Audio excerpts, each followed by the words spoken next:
O ku whakatapua Kaula vea tuki ho mau founga Ulu hine hina aho mau te unga Hiki e tafukalaka tu moe unga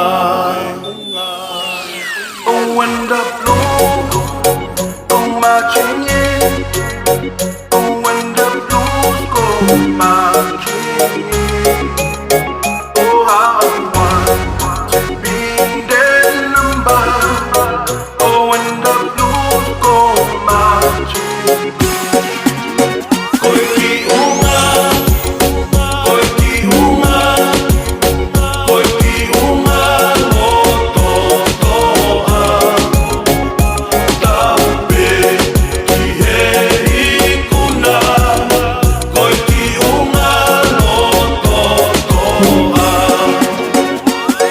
Mo unga ki he loto Si e tamoto Tawala kongo konga aho tano o loto Tau aki tangata te uke hoko Toloa tatu e koe me a whakao fo Koiki unga Koiki unga Koiki unga loto toa Tape ki he ikuna Koiki unga loto toa Oh when the blue Oh marching in Oh when the blues go marching I he whainolo mita e te au.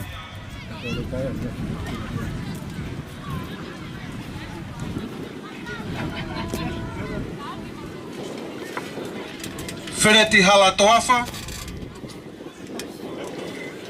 Whia mau koe tai nim ke ki whomu ke whamoni ai. Whereti. Elo, toka ngā ke wai a, ke te mo.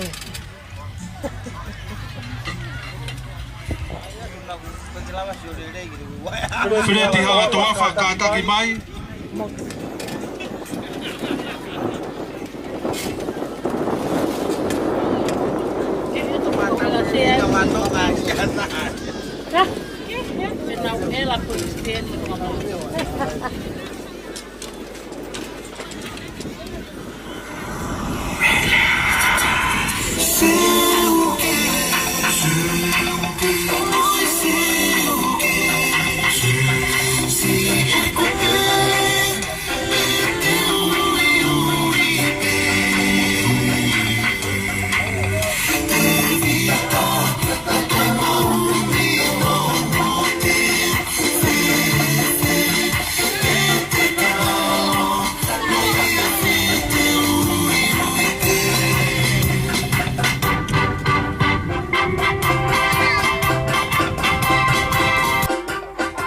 Malo mo tau mau ke hota kon.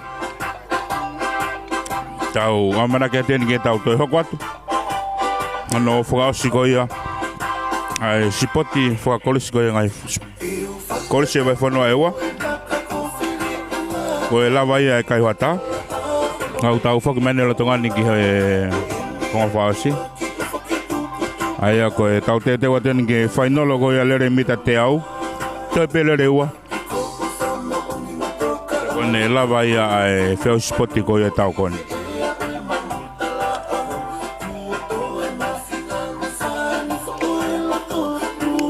E fe pen ge fa malo ia ka sponsor ko ia.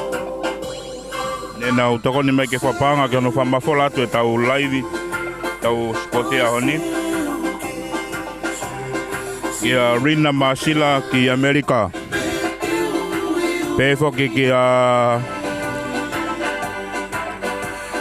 Feturi aholahi, pia moe Kamea Freight Services Limited, Toa Falots, pia moe Yummy Seafood Restaurant, Pepe pia mo Puseki Store moe Rental, pia behefo ki ano ho muli filiai, pia moe Fortunga Catering Decoration.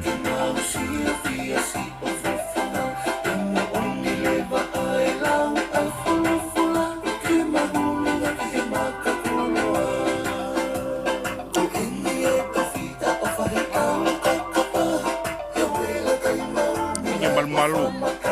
Ege babea.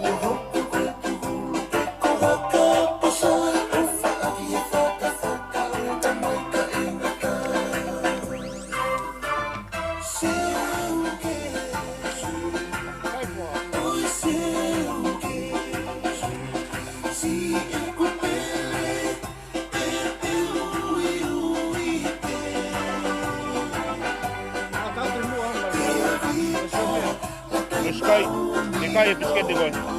Kaya vida.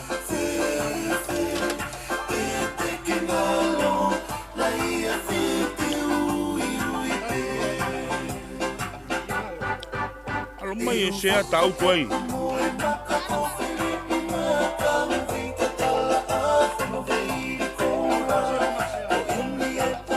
Siya tao ko ay.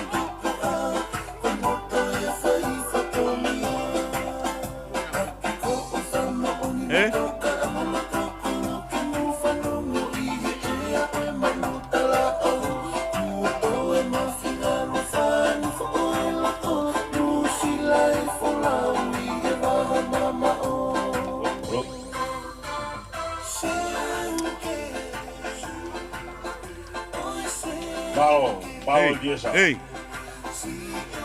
Kai pare, bumakai mai bige kimi.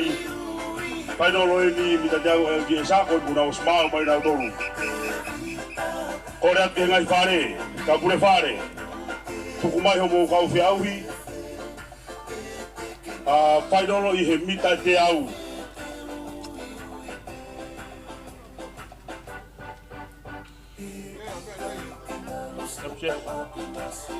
Kalau boleh matua ke enau fal, enau katoal. Ka pure pare, Kai pete tu. suya tami. Eheni aho kau final ko ko ki mita te au. Isko na ya ko fa pau ya memoria. Tukumai ho kau final lo.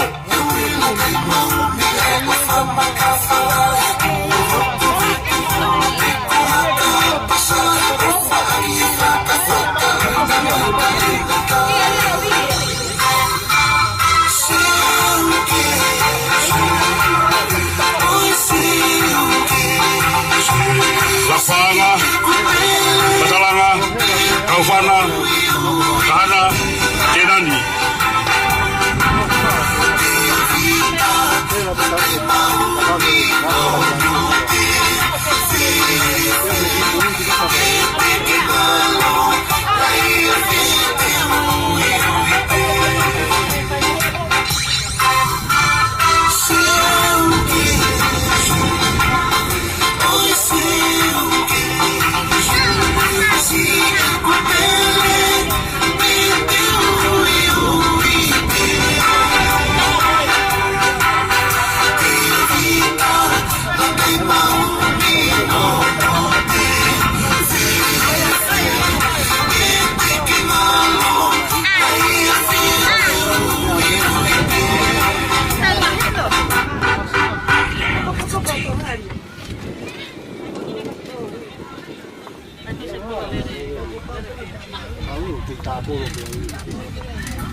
a te ui koe ni ka taki. Ke kau I fi ka pakwa ki ke kau koe I he final koe ni o imita te au. Pea moele le fuka motu ka wifi. Ka pakwa ki ke kau koe he mo pe au ko ia. Pe mau. Ki mo toru e fai fi. Ki e horo he tainimi ki mo te urong. Hiri pea e final koe ni mita te au.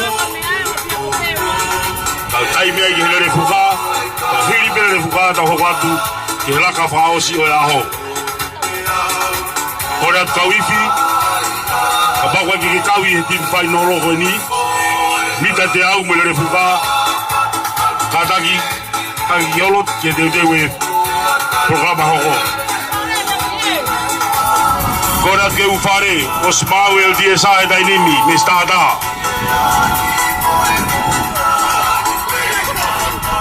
Lakfana, Matalanga, Ufalonge mea ivi.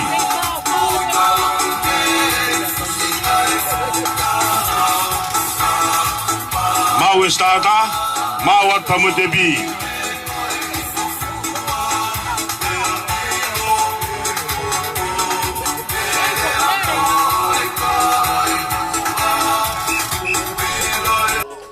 Malamu amanakin tate aten ki he lere final koia mita te au koia whanau tangata iki mau mastata koe whawhanga pene ua ko Leni Raki ko Ken Leni Raki koe whawhanga me LTSA Long jump senior pa mo open voice. Firmao he tainimi pa melo tumalai. LTSA Kaufune fare. Tukumayo kau fiau ye long jump senior mo open voice. Kapag unau kau I he lere.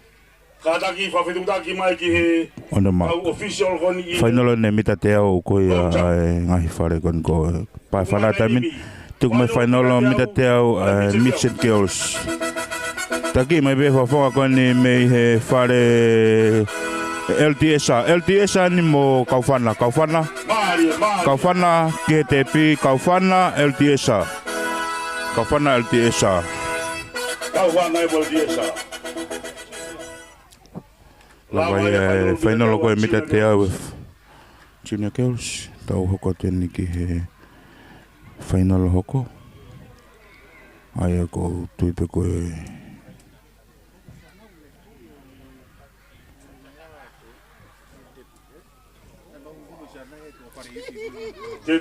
final mita te au intermediate girls. Final intermediate girls tau hongat ge.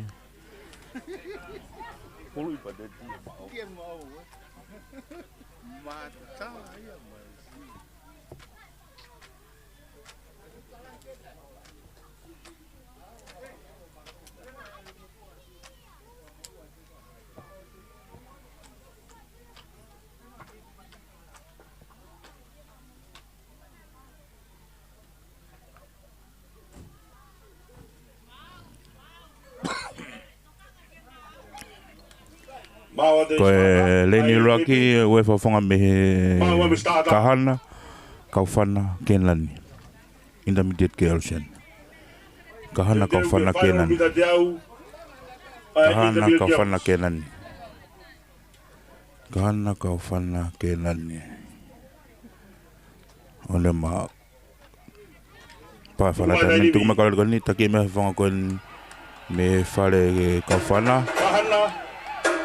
kahana pea mo kahana kenani kauwhana pea mo kenani kauwhana ke kaula kauwhana kahana Raki wa pea kauwhana ai pea tolu marewa kahana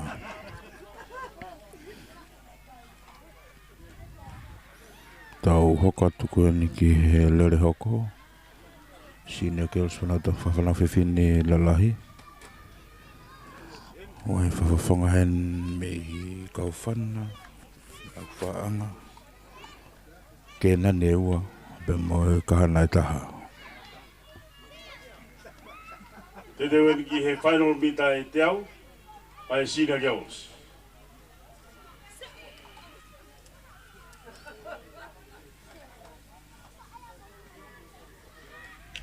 Tuku mai tai nipi. Tuku mai whanu lele kone tai mini Raki mai beho whonga kone ni Kenani. Ongo Kenani ne Raki taki mai lele kone ni Kenani. Raki ua pia Kenani tolu mai kia lakwhanga. Raki ua pia Kenani he lele koia. Pia toki tolu mai kia lakwhanga. Tau hoko tuen ke he lele koe tamai tangata. Ai a koe kaulore hene toko tolu. Whanau tangata e kien. LTS. Koe Kenani ne tolu. Kenani ta lau whaanga ua. Moi kauwhana. Moi kahana. Te dewe tuen ki he lele final mita e te au, ai Tuna Boys.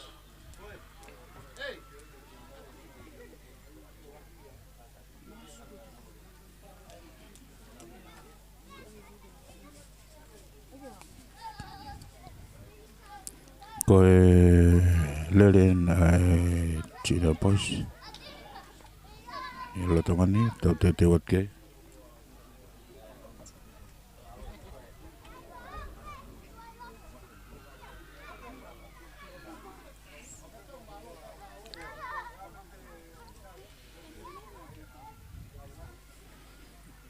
Kalau le we lere me matalanga, lakfaanga, Kenani, lakfaanga. Pepe fo ke LTS ai ke kau tangata na time lere mi he hit ne afi.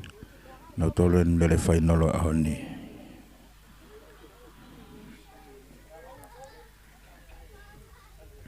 Ai ko hiri pe final ko mi te teu. Tau te we pe ke lere fuka. Mama Stata. Mau mastata tai mini. Final mita te au, ai Tuna Boys. Junior boy. Pa whana tai mini tuanga me kalore koni. Nau kei tau tam te tau mai pe. Taki mai whawhonga koni me LTS. LTS pe ko Kenani. LTS mo Kenani. Raki mai LTS. Ua mai kei a Kenani. Lele koiana e koula e LTS ai. Ua ma Kenani. LTS Raki. Pe ua mai kei Kenani.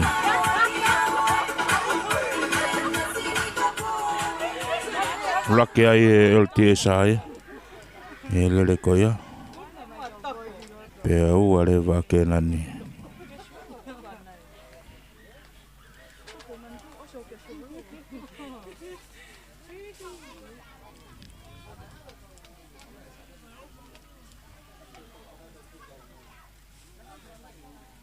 A te ugoni e ka wifi ka ngorisi, ka daki, fe mau muto e whaifi ki e holo, tainimi, ka pau o puikai ki ke kau i he mita te au, ka mo ere fuka.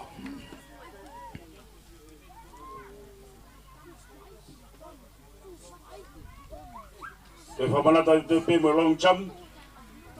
Tau te waten ki he lere koe whanau tangata. We whawhongan me he matalanga.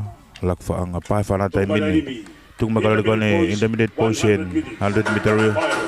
Taki me whawhonga kone me kauwhana.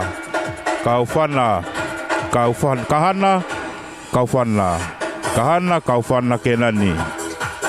Lawai a lere koe intermediate post. Taki me kauwhonga koe me kauwhana Kenani.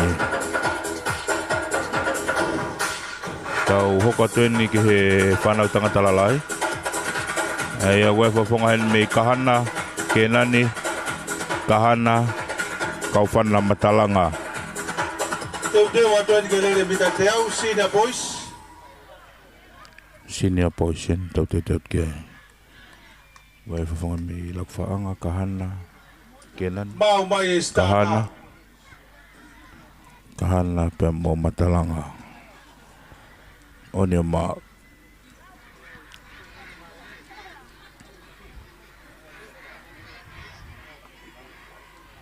Ana mak te mene kaulele te min.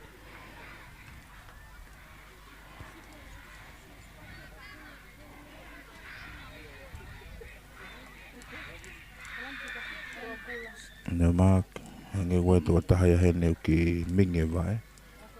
Nau te tuoki olu. Lere whainolo mita te au. Sina boys. Minge vai e tuotahakoen mei kahana. Hai lau ki ai ka ofisiale.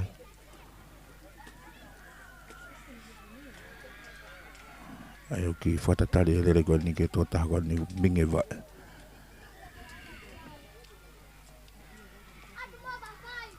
E o koine o ku urakilere mai e Open Boys.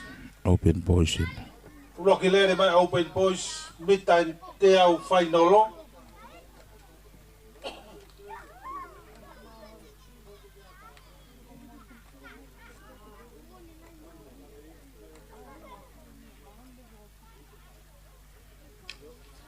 Pa whara te mini tuku mai kalore koni. Taki mai pe kalore koni ngō whawhonga kon me kauwhana kanaha. Kahana ke uraki. Kahana ia ke uraki. Maria pite ngahi lere koni. Kuna tol pena time lere ane afi. Tau mena toke nau lere i. Ai whainolo kone oi ahon. Mita te hau Senior Boys. Te wake atu e tainimi.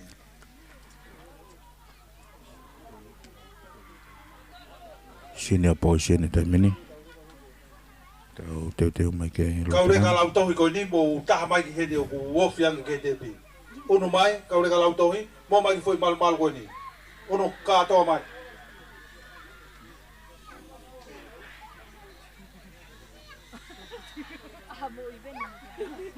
Ai koe whawhonga ne lak whaanga, kahana, kenani, kauwhana, kahana, kauwhana, pema matalanga.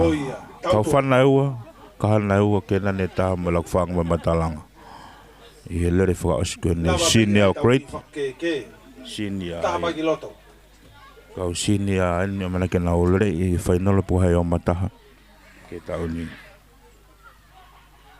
Whainolo mita te au, Senior Boys.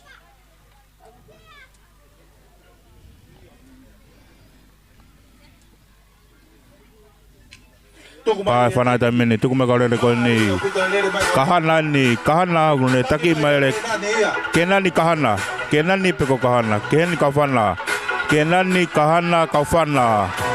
Na wa o mai koe ke tepi.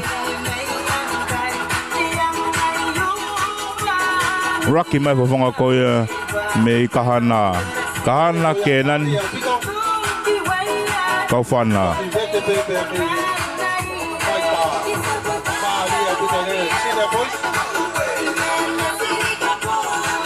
Raki pea kahana ia e lere ko ia. Heila tangtangi ia.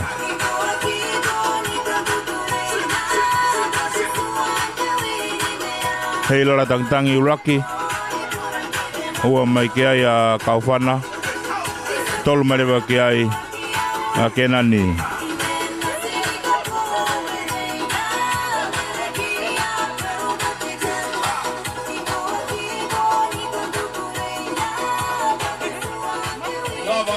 Whainolo mita te au. Te tau hoko atu pene re whuka. Te whamarata atu ai pe ka uifi. Ka uifi, te mao mo tolu ia. Ki holo, ka pau o uikai ke kou kau i ha mea. Ka uifi, a ke nani pea mo whakamarunga e wa. Peko ne lawa ia e lere whainolo koe le mita te au. Toi pe tau i vene taha. Aia koe lere whuka motu motu. Nengo ko lo tonga liki furu ala hoko pe menga hi feau hilo to mala e tai mini. Aia ko long jump nai whanau tangata. Lo tonga whahako te me lo to mala e. Ko whaasi ospe nenga i vene ahoni. Te tau whaasi osi rewa ke lere fuka.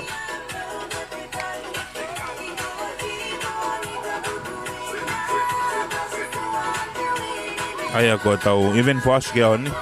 Ko lere fuka pe toe. Tau whaongongo i kamamata. toi peta le taha e ko le fuka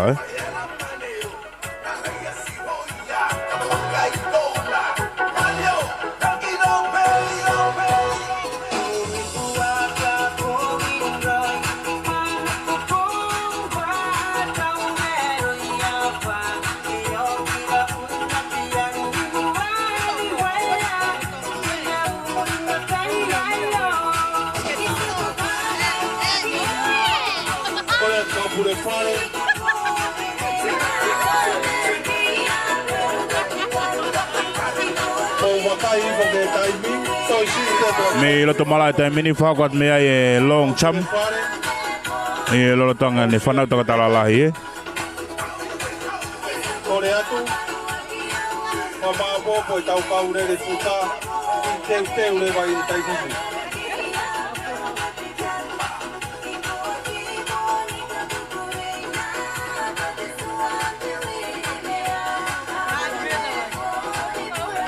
ni e lo tonga ne ka ko fenga mare ko ni tema ke forma lo i tau ko sponsor ko yo na to ko ne me ke forma fola tau fe hi a honi the arena sio masila fetulia ala me Kamea Fried Services Limited to falots Ami Seafood Restaurant HA Store PPP Mapusek Store Rental ka famuli fili ai pe mo fotonga catering and decoration malai ni honi lo tonga ni fasios ko ia ngai feo spot ba fonoa e tauni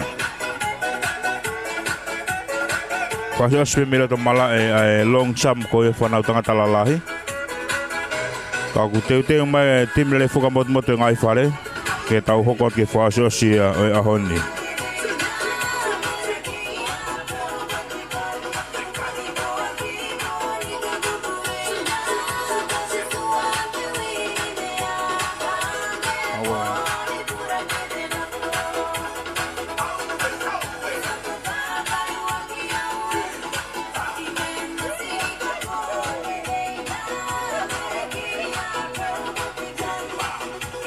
Kore ke kau pure fare, o stai mi ke whakamalo sino o kaure de puka, mi tai te au e tai nimi. Kau pure fare, o stai mi ke whao o mo kaure de puka.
Nobody wanna see you rising. And when they do, they don't even like it. They just wanna see you in crisis. Drive us off, you don't need a license. Follow us, you can even ride it. Go ahead and repeat just like this. Then they show you the latest. Walk over the haters. What you do, man, you're so Iloto mala e tai nimi. Kei whakahoko e whiau I long cham. Senior boys, well boys.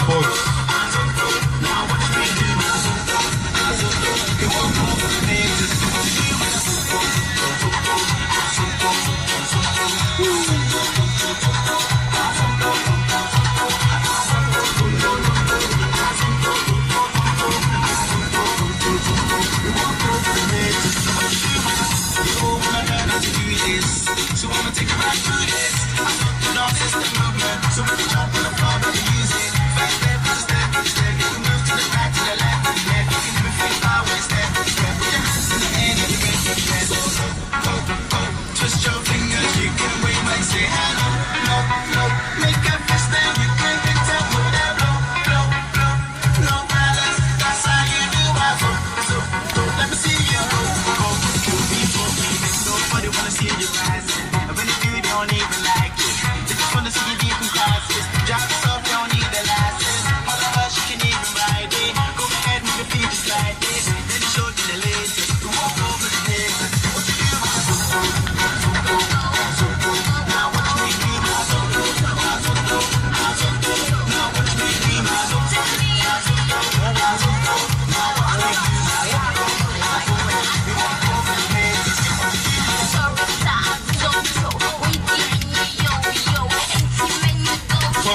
beke ngai whare sefo,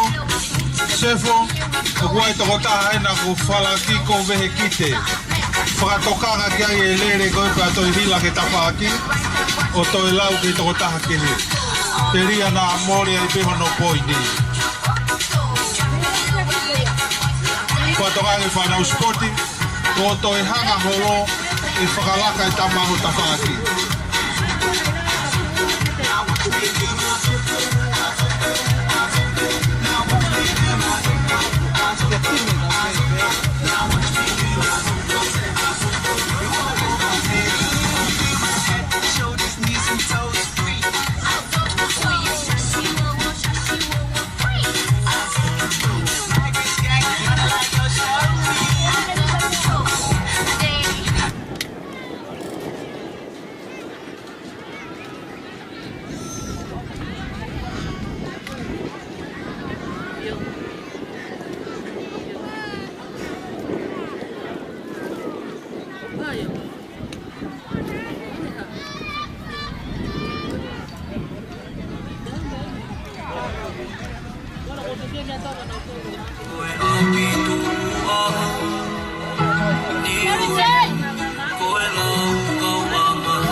ke kau pule whare ka taki.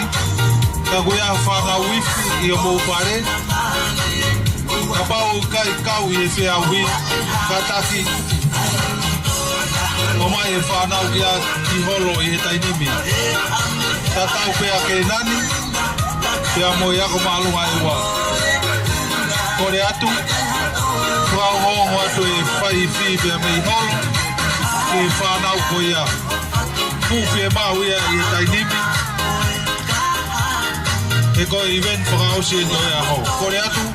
Kau pure whare. Ka pau i kai kau e whanau i whi. I ha toi whea au i whi mau ia ke i dolo i e tainimi.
Lava ia e whea ui puna loloa, ai sine a kama open boys, tau te wake a pege tau nene whuka a e tai nene. Ki o runga o tue, ka whakate te sta o tu whenenite, i kai te wheho ia maunga hau o bla, koe heo, koe hau, o leu whai ma. Te hanga mai ki loto ke ta ki ma alari, pae whanako tani whaka ari ari, mea motu a me ta tau ai te, e whakawhahu whahu ai to ani o mate, ta hau a toru ia hona ki o runga, kai la katoa ria hona ko tounga, ka eke puko hai, aho mau himoa ria hona. Koe ska.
Kore atu ke ngai whare. Mare mitalo! Ka taki o staimi ke mau o mo ngahi timi. Koia, koia! Ka pure whare. Mare Malo mitalo! mitalo. Tukuna peke feto mifuka!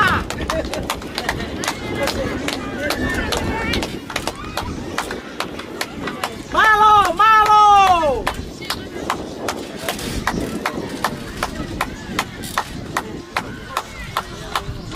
Malo mitolo. Kore atu ke ka pure whare. Malo mitalo! O staimi ke mau e tau ngahi timi. Ko mitolo ni kua mau. Koia! Pinne mai malmal koe na hene. Aine. Pinne mai malmal.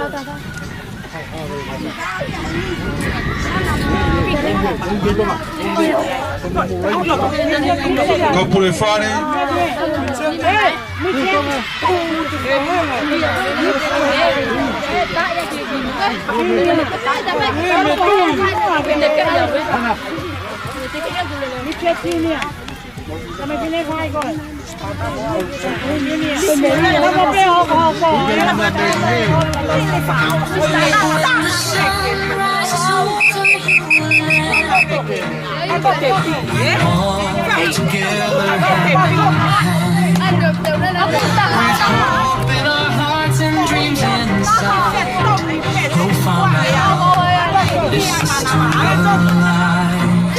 Every step we take, every lesson we learn, build the future bright for our turn.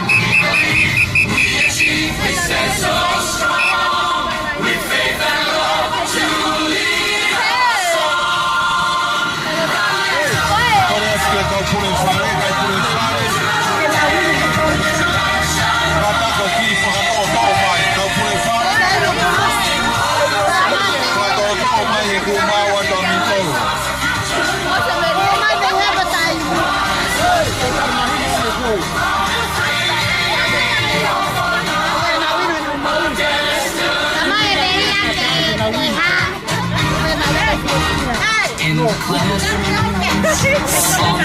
Tau te ni ke ngahi le whuka.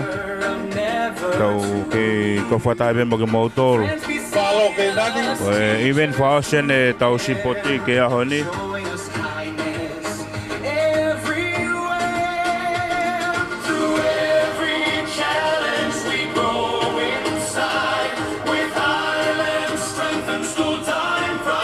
ko te teni ke tau lele fuka motu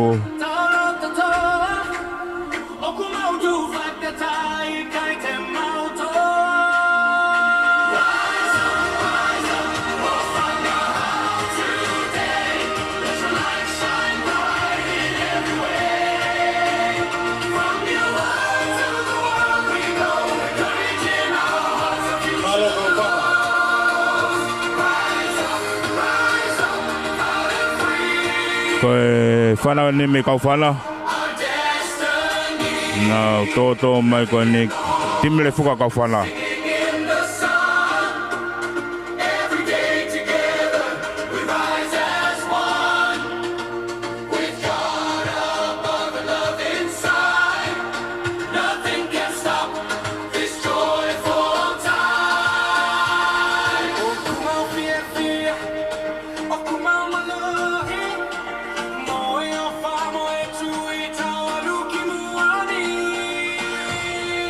Father, rise up, oh Father, today, let your light shine bright in every way. From your heart to the world we go, with your reaching hearts, our future glows. Rise up, proud and free, our destiny. So wherever life may lead we'll carry hope every day with joyful hearts and voices strong. EUA stands proud. We all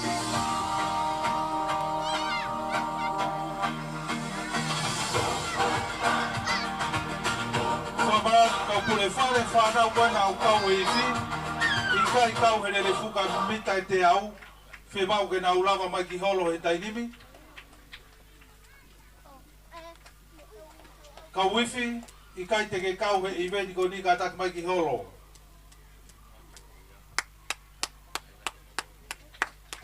Malo ke nani.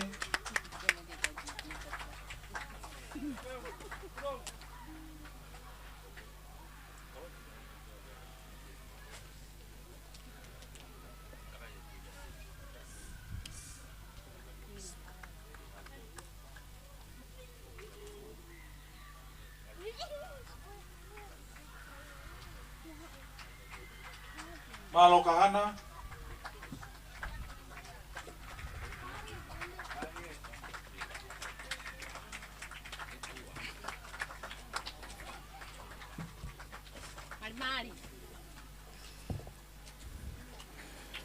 Kau whawhangan me he whare kahana.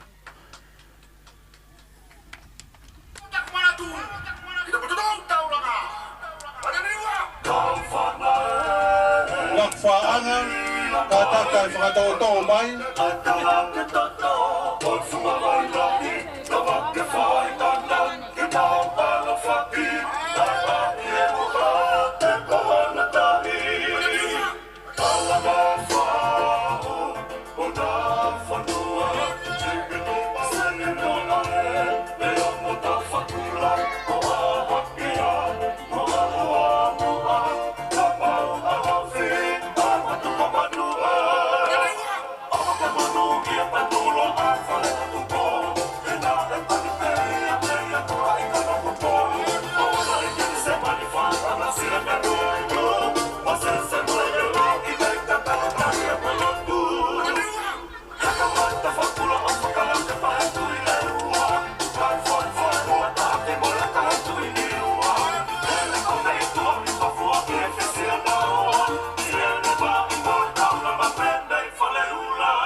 Dele fuka mitatea, Richard Boys. Lele ne Mitchet Boys. Oya ke nani.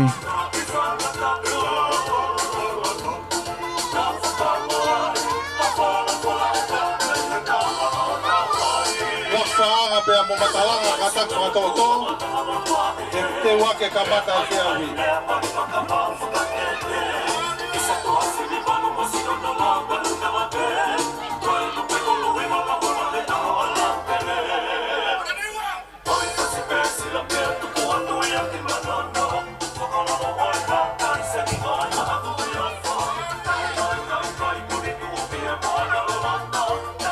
fuka mita te au, Mitchell Boys, kamana ke kamata e tai nini.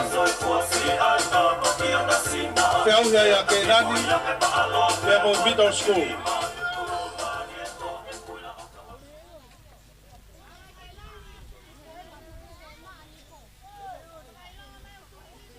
Kore atu, whakailonga mai ngai turiki ka kumau. Kore atu, whakailonga mai.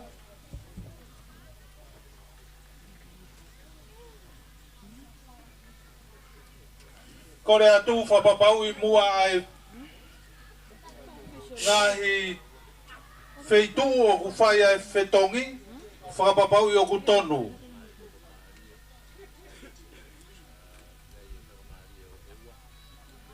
Mau mai a fetongi uruaki.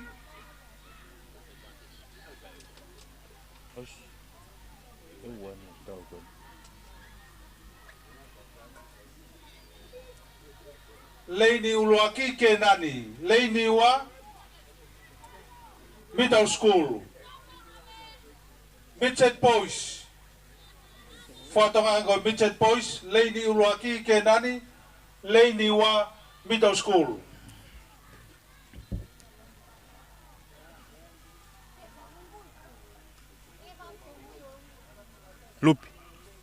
Lupi. Mau Rocky, mau Aua, mau Maya Fetongi Figatolu.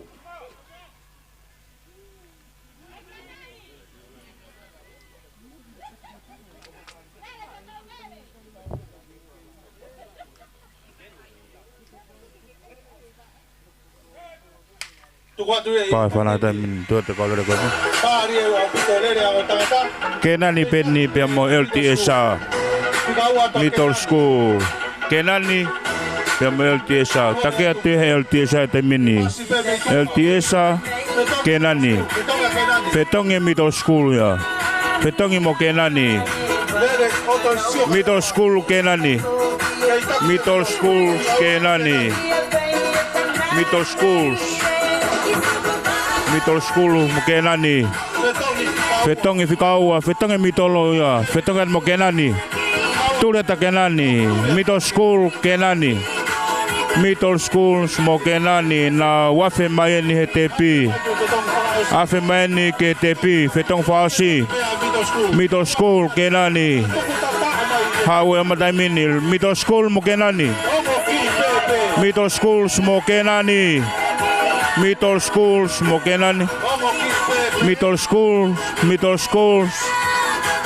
Kenani.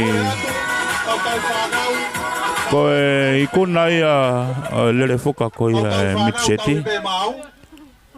Mau ia ki he kimi lere fuka ko ia Middle Schools. Ia koe Middle Schools ia nau ikuna e koula. Lere fuka ko ia mitseti.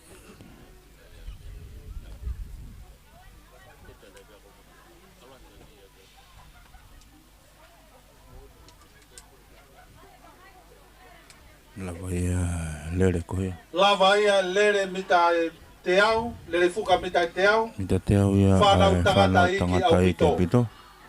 Tau hoko ten ke whanau whewhine. Whanau whewhine. Kore atu kai ke te whemau ke lere koe ki loto tau whanau. Nofo pe I wheitu o ke iai, pasi pe me iai.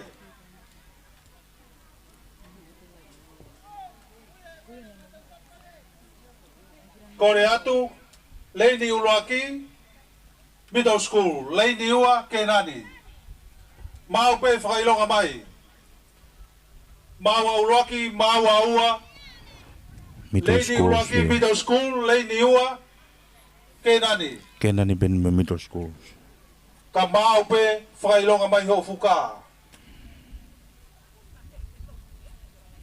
Leini uloaki, Middle School, leini ua Kenani.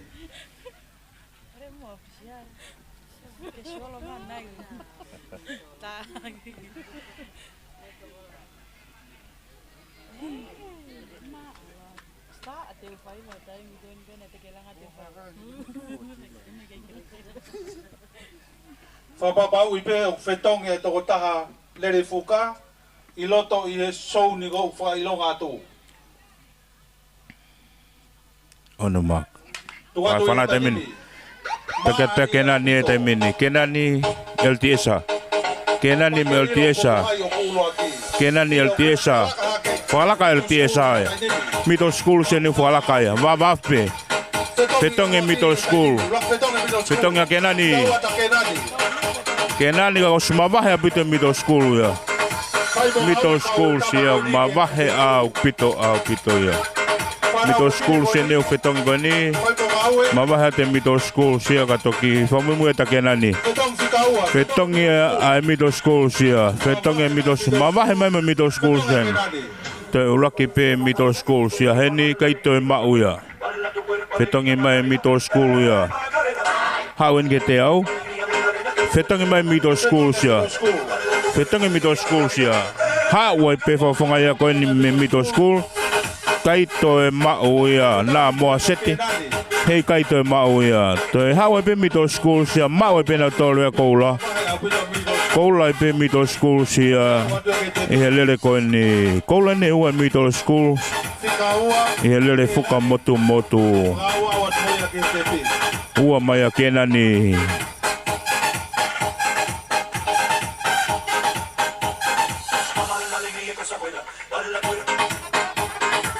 Maria pito lele koia e middle schools.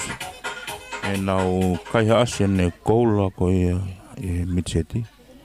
Pe whaki ke junior. Lele fuka mita te au, junior girls. Junior girls en da hokat ki ai. Koe whawhawhanga hene me he middle school.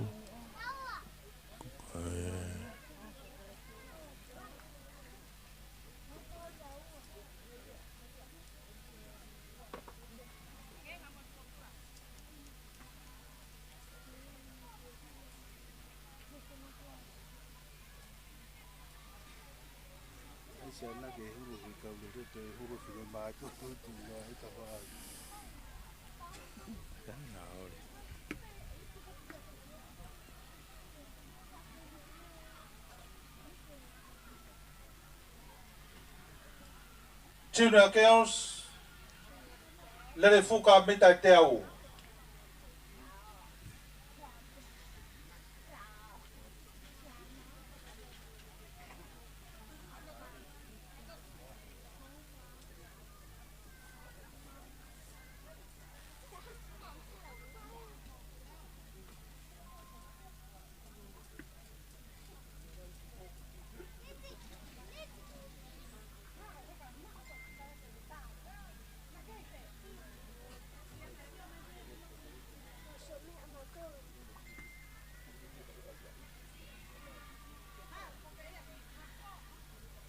Ta hokaten ki he lele fuka koe ni junior girl.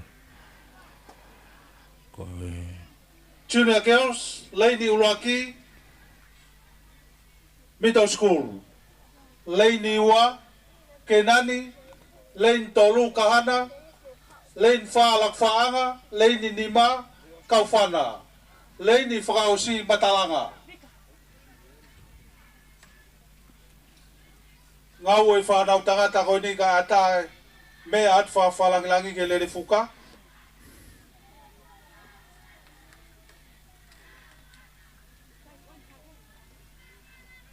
Lady Uluaki, middle school. Lady Ua Kenani, Lady Tolu Kahana, Lady Faa Lakfaanga, Lady Nima Matalanga, Lady Ono, Lady Nima Kaufana, Lady Ono Matalanga. Kataki mau pe whakailonga mai. Lady Uluaki, middle school. Lady Ua Kenani, Lane Tolu Kahana, Lane Faa Lakfaanga, Lane Nima Kaufana, Lane Frausi Matalanga. Iyo mau mawhitongi Uluaki. Labai whamatalanga hili ni ko e American tahuat ki lele ki junior girl. I he lolotonga ni final o pe lele fuka koe ni. Mulak lele fuka ma ua ia he timi koe ni e mitolo.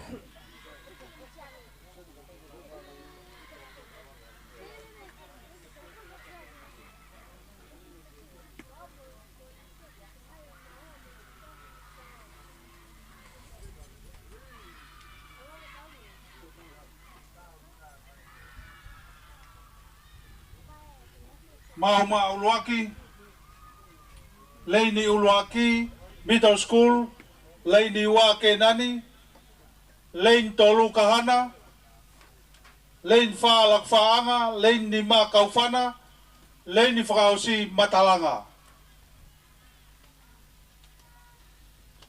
Iyo Mauma Fikaua.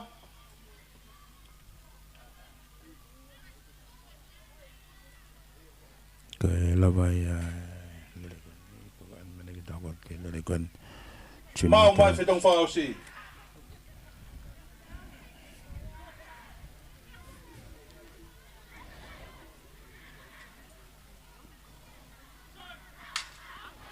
Pa fana ta mini tote kolore koni na wafe mai ni ki he mea. Kei taki pea Matalanga Fikaua atu. Taki mai Matalanga.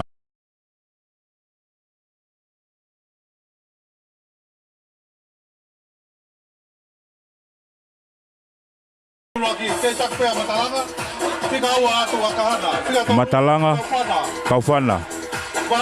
Matalanga. Matalanga mo Kaufana. Fetong eta mina Kaufana. Fetong eta Kaufana kahana Matalanga. Na wafi mani ke fetong fasi kahana. LTA sana wafi mai loto. Fetange middle school sia. Fetange middle school sia.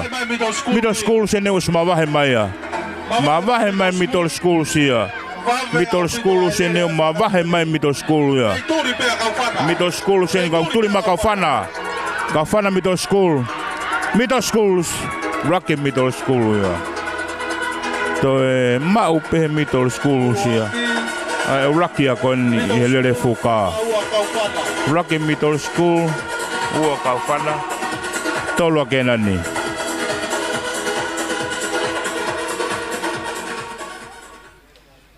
Ai ako fana kon mi middle schools. Te ma opena tole malere kon I he junior kakai fe finepen. Ai o kola middle school se mitcheti te kola junior.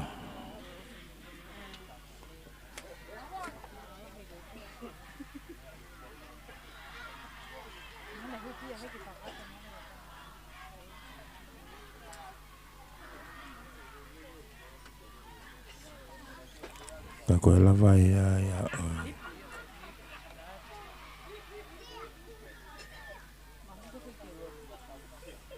Lup. Mau morrer. Mate merda. Leini Uluaki, Matalanga, Leini Wake Nani, Leini Tolu Kaufana, Leini Fa Kahana, Leini Nima, Middle School, Leini Frausi Lakfaanga. Lele Fuka Mita Teau, Fanau Fifine Loto Loto. Leini Uluaki, Intermediate girl center Matalanga, Leini Ua, Lakfaanga, Lein Tolu Kaufana, Lein Fa Kahana, Lein Nima Middle School, Leini Frausi Lakfaanga. Wau hokotan ke lele kone. Kataki ko ne mau pepe ke whai longa mai. Leini Uluaki ko Matalanga, Uluaki Matalanga. Leini Ua ke nani. Leini Tolu Kaufana. Leini Fa Kahana. Leini Nima Middle School. Leini Frausi Lakfaanga.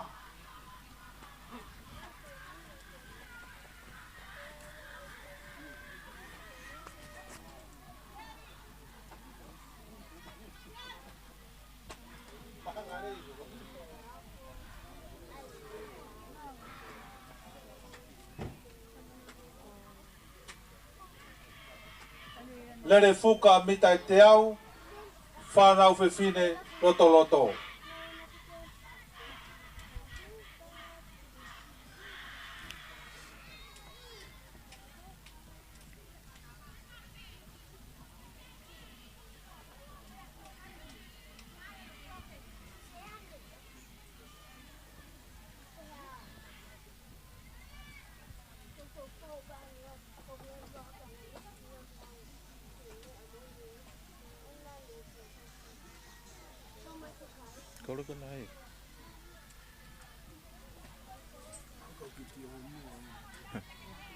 Ei, kalala ka mau sia. Maua whikauraki, maua whikaua, maua whetongi whakaosi. Nda mitit ke ol sento hokot ke. Lere fuka mitai Nei, te au, tonga whanau nei. whiwhine loto loto. Toto si pe ngai han. Pa fala ta mi to tanga le taket pe lakfaanga middle school. Lakfaanga middle school sente hupia hen. Middle school. Middle school. Fetonge middle school ya. Middle school sen ne fetonge ya. Middle school sen ne fetonge ya. Tuli tai mina lakfaanga falaka. Falaka lakfaanga tai mini.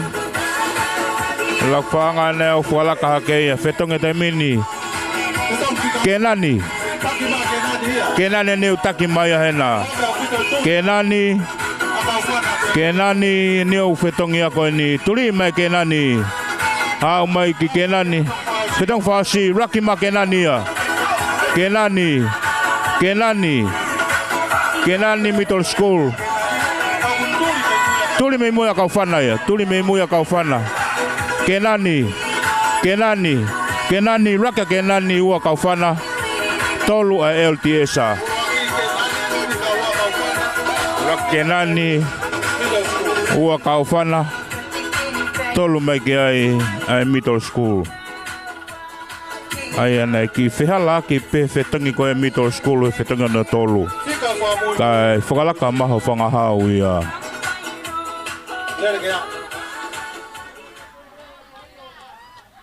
Ko e lava ia lele ko ia. Intermediate girls ia. Ta hoko tueni ki he whanau whiwhine lalahi senior girl. Wai whawhangan me matalanga. Matalanga lakfaanga. Kau whana kerani. Leini ulaki kahana. Leini wa kenani.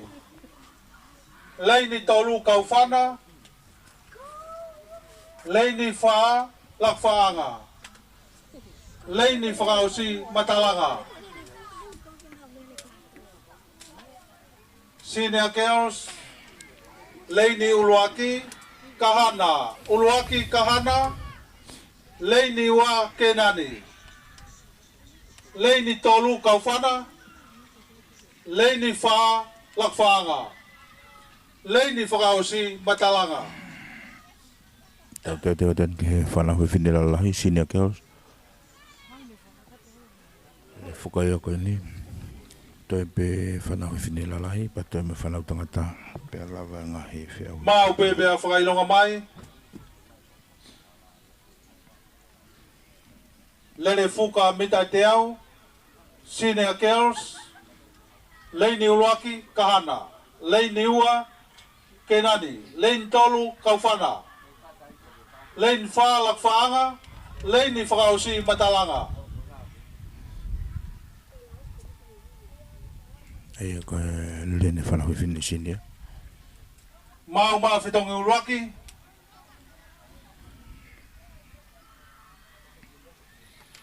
Senior girls en toho koti he.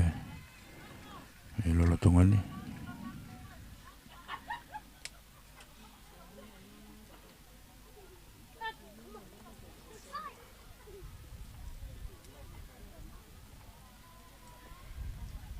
Leini ulaki kahana. Leini ua kenani. Leini tolu kauwhana. Leini wha lakfaanga. Leini whakaosi matalanga.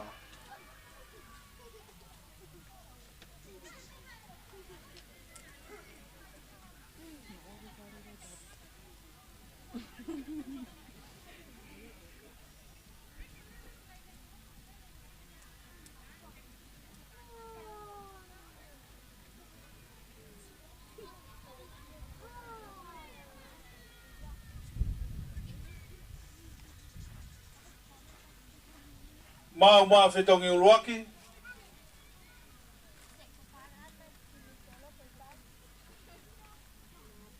mau ma whetong whakaosi, mau katoa mai ngā whetongi.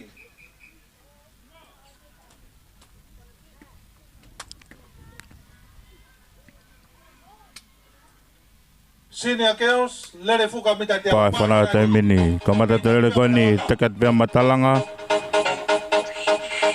Matalanga. Whalaka ka kau whana tai mini.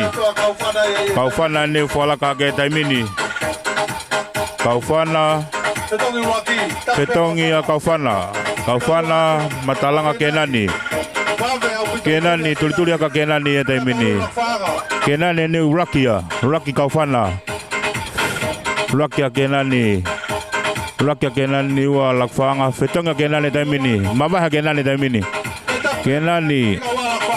Ke nani lakwhanga kahana. Ke nani lakwhanga kahana. Ke nani lakwhanga whana ka. Ke nani lakwhanga kahana. Mau mai ai ke nani. Ke nani ni aku hau ia koe ni. Kai ke toi mau atahaia. Ai le fuka koe ni mawahi a pita ke nani ia. Ke nani Raki. Tukaua mai ke ai a lakwhanga. Tolu mai ke a kahana. Lawa ia le fuka koe e whanau whewhine. Matalanga e nia. Tuki au mai koe ni. Whakafoki mai fuka kauwhana. Ne si tō e fuka ia kau whana. Ke au mai fuka ke he tepi.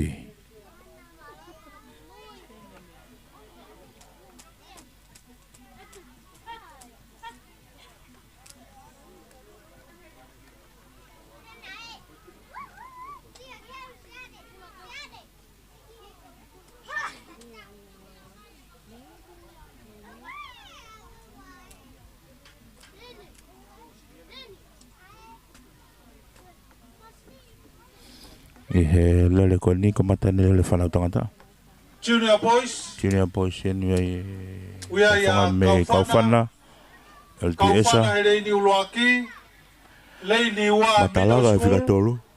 Leini tolu. Tolu ko Matalaga. kenani. Leini wha Pea kenani. lakwhaanga. Leini whakaosi. Te whiepe ke whamalo ia kau sponsor. Ki he Leini uloaki kauwhana. Amerika la. Leini ua middle Te ana school. whamori whiri ai. Te Morina siwa masila. Matalaga. Te whaki ki he toa whalot. Leini wha kenani. Ke maa ai ami seafood restaurant. Ko e wharekolo ko ia pepe mapusi Mau aki. pepe a whakailonga mai. Ke maa whaki ai ami restaurant.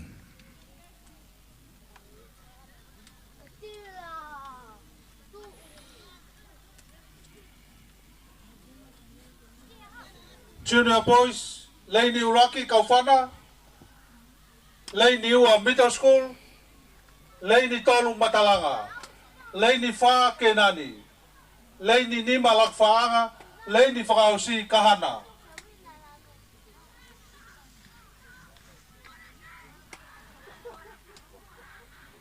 Leini Uraki, Kauwhana, Leini Ua Middle School, Leini Tolu Matalanga, Leini Wha Kenani, Leini Nima Kahana, Leini Whakaosi Lakwhaanga.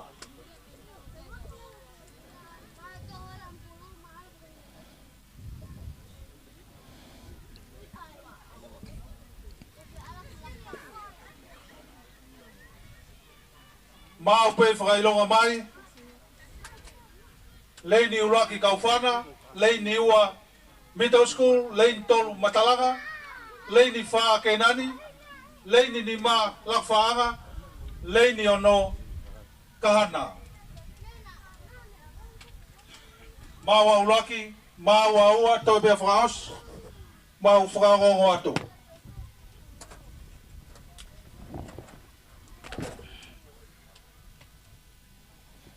Te den te lere koe whanau tangata junior. Junior boys en. Ko Kauwhana. Leini Uraki. Ko Kei LTS-a. whakaongo pe ki he Middle whetong school e whakaosi. Leini Ua. Matalanga Leini Tolu. Malo. Ko mau mai. Kena ni fa ni malak faanga. Topot kitua ko kahana. Pa fana taimini. Tua te kaulere taimini. Turi te taimina lak faanga ya falaka.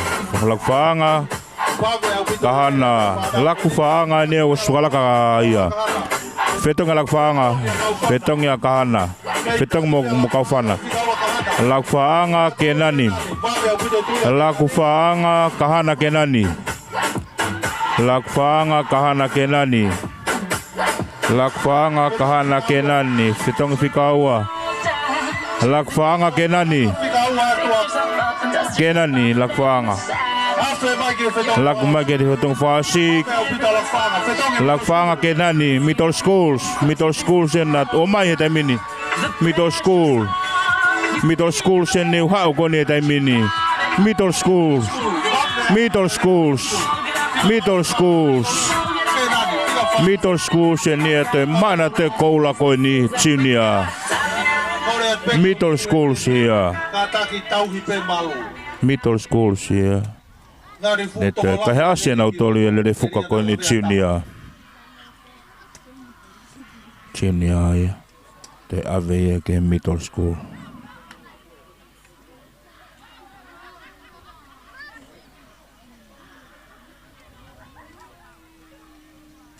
Lava ele fuka ko middle school. Ikuna na autoli. Lele ko ya. Ta hoko teni ki he lele hoko. Ai ko whanauen mi intermediate. Intermediate boys wa fonga heni. Mi he kenani. Middle school. Pefoki matalanga. Whanau tangata loto. Leini ulaki kenani. Matalanga. Pefoki Leini ulaki kenani. Leini wa middle school. kahana. Leini tolu matalanga. Lakfaanga. Leini fa kahana. Kaufana. Leini ni ma lakfaanga. Leini whakaosi kaufana.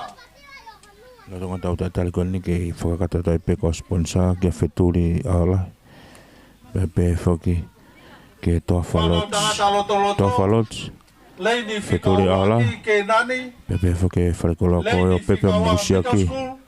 Lava ke mo whewhetua i o whatau hamo whatau. Matalanga. E te maupe foki mga he rentolo ai ke mo lere lolo ai. Leini whikani ma lakfaanga. Leini whakaosi kaufana.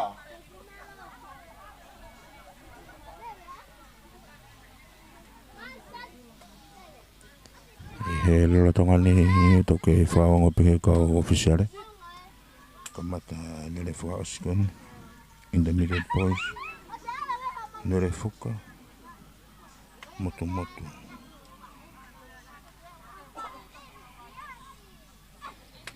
Whanau tangata. Mau ma whitongi uraki. Mau ma whitongi ua. Te rosi be ngahi i wene ahon. Petau i kuna ai spote tau koen. Ai ako e whanau ke me mito school. Molen ke ai le fuka e tolu. Me he ngahi le fuka.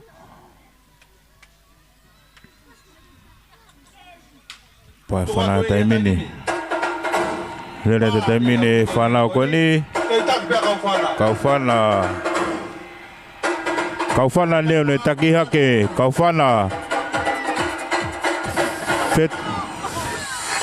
Tau e fuka e kai whakalaka hake masia koe ni mei kahana. Kahana ke nani matalanga. Kahana ke nani matalanga. Ke nani ni tuli hake he wā. Fetonga ke nani. Fetonga mo kahana. Kahana whikawa. Kahana ke nani. Kahana ke nani. Kahana ke nani. Kahana ke nani. Fetonga ke nani ya. Ke nani ni mo kahana. Kahana.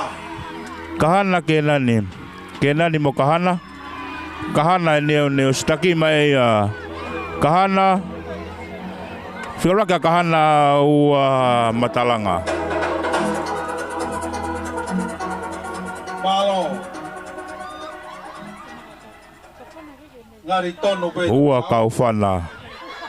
Aia koe lere ko ian. Kane kai to e fofonga ko ia ka whana whetongi raki. Nei me mau pe ka whana ia lere whuka ko ia. Ka kua mau e kahana.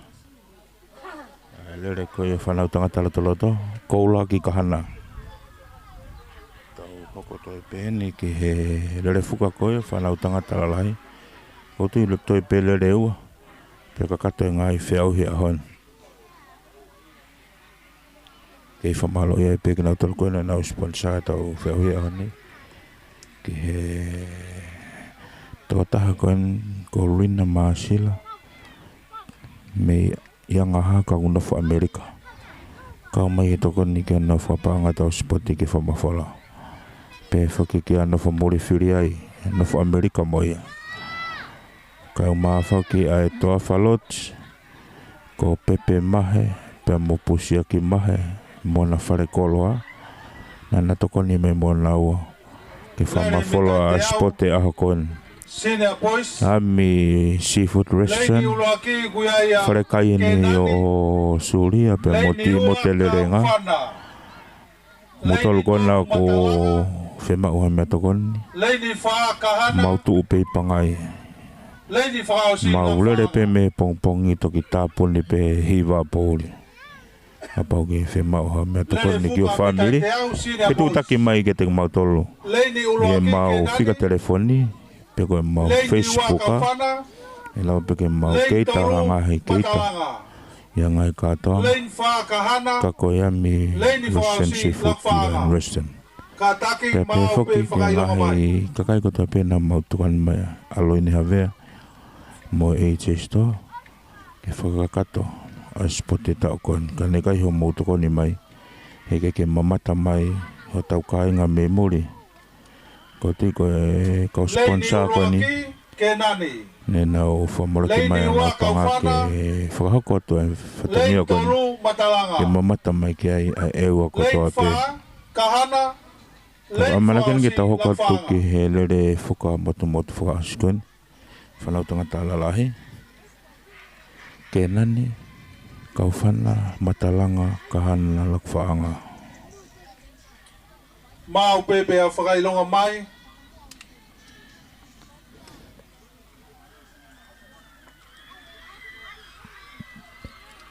Mau uluaki.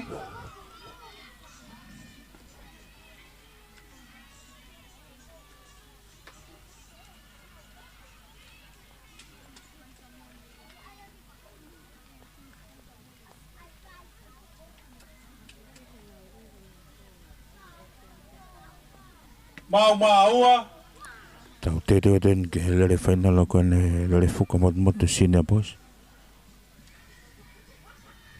Ko ia pe e tonu ne lere mone whetongi. Mau mai. Ko ia tene Maikolo.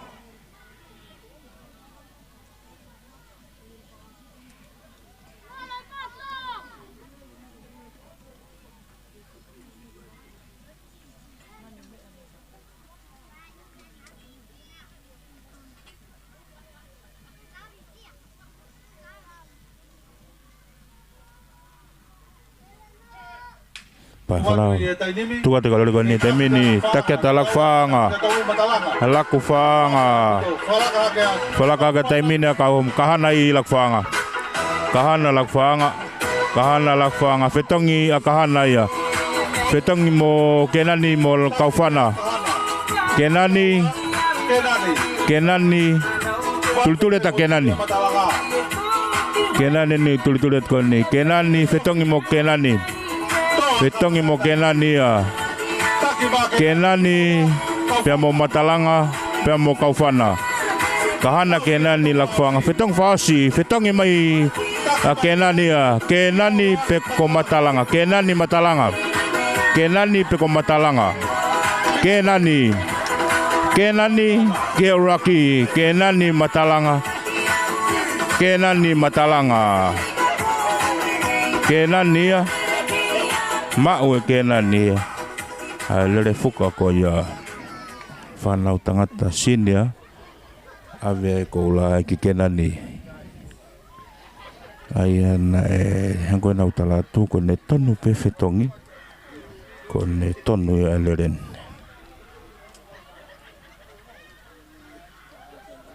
ko lava ia ngahi le fuka ko ia ahon. Ako ke yongo mai pe whakakai me he ngahi whare I he lolotongan. Kore atu, ka wifi, ka wifi. Te watu ni ki he Ka wifi fie mau ki taulaka. motori tainimi, ki holo. Fine, whai momo ngau e utari atu e whai fi pe mei holo. Kore atu whana waka koe na koe so whangahau. Pe ki e akamalunga EUA skulu. Mou kau e ifi. Fie mau ki mou holo I he tainimi. Koe na kua kakato e ngahi amala ken ke whahako taulaka. Ia honi. Whanau koe koe I a ngahi wheitu kehe mou ka taki hake. Tau te watu en ke taulaka.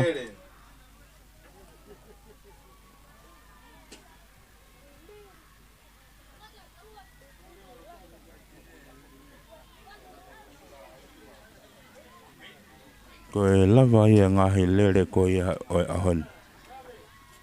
Tau te watu en ke konga whaasko e whiauhi. Koe laka. Lupi. Tau te watu en ke tau laka. Ia lola tongani. Ka wifi. Whangongo mai e whai fi pe mei holo. Ka taki whangatongo. Ka ke alui fo ki holo. Ka wifi. Ka taki whangatongo mai ki holo.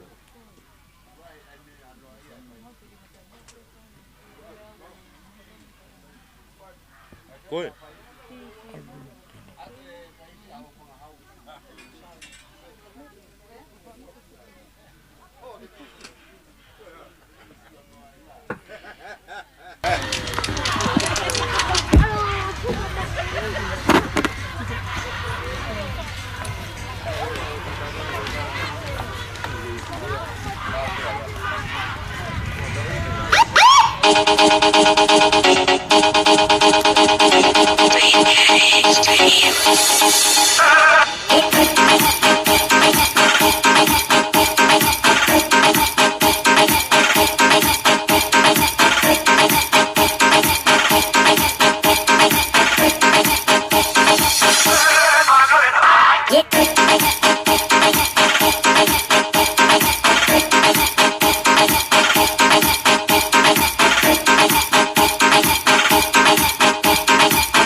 Dale la alegría y cosa buena, dale a tu cuerpo alegría Macarena, Macarena.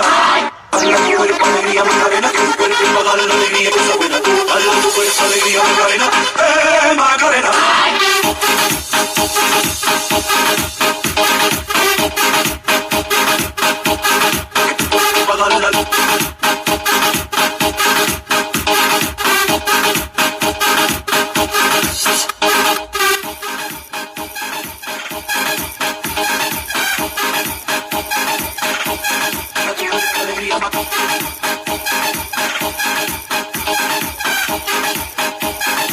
Dale la alegría y cosa buena, dale la cuerpo.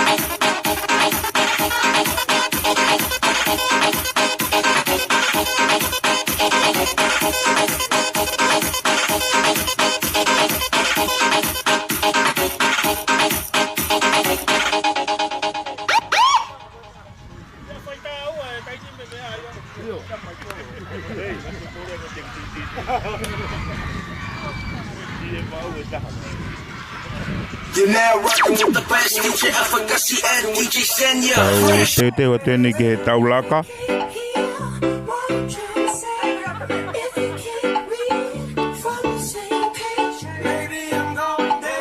Tau te watu en ke laka.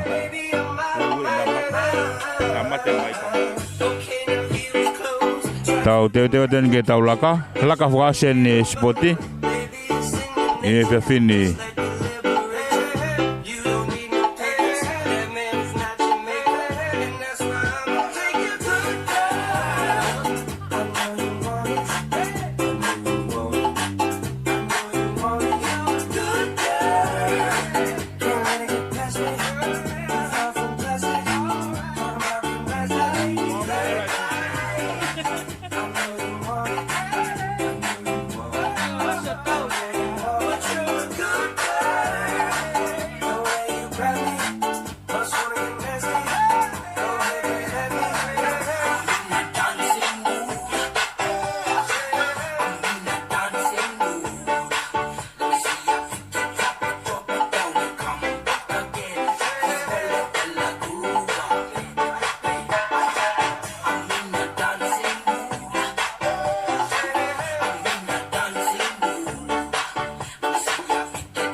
out, man.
Tau teu aten ki he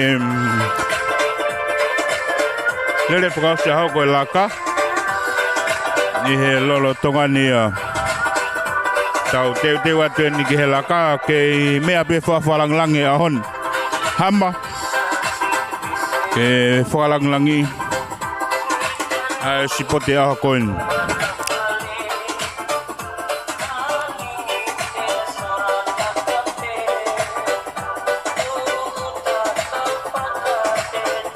Pamalo ia pe tau kau sponsor kane ikai ke mo toko ni mai ke whamafola e tau spoti ne kai lava e spoti ahoni pono whamafola ke sio mai ke ai kakai kotoa pe i e wani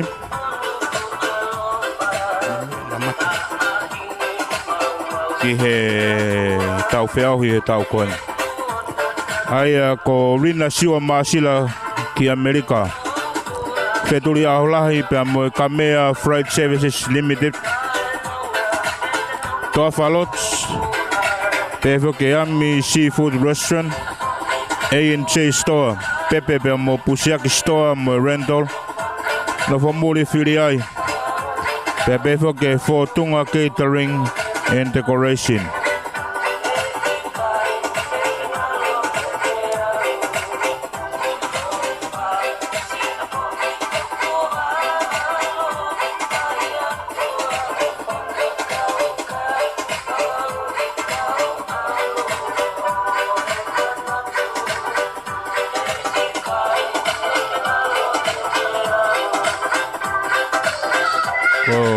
Lava nga spotean go teteat ke taulaka ngai la mo menisi pen tau tali pen ke ka wifi ke nau lava mai ke whakahoko. Ai taulaka.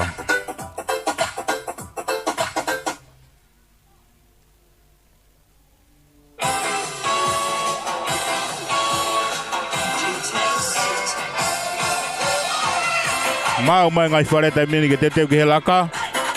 Tali peni he kau wifi.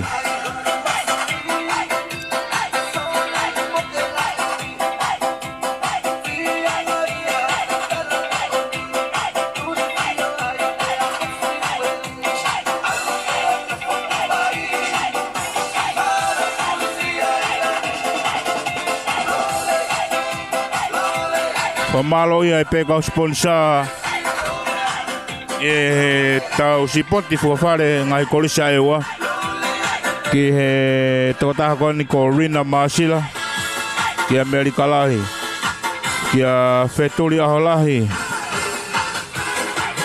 ki Nusila e foki ki a Nofomuri Firiai ki Amerika tau ngahi kautaha ai toa falots ki pangai ko e whare no whatatongi ni whakalokiloki ni whaafofa pito i pangai lava peke ke puka online mai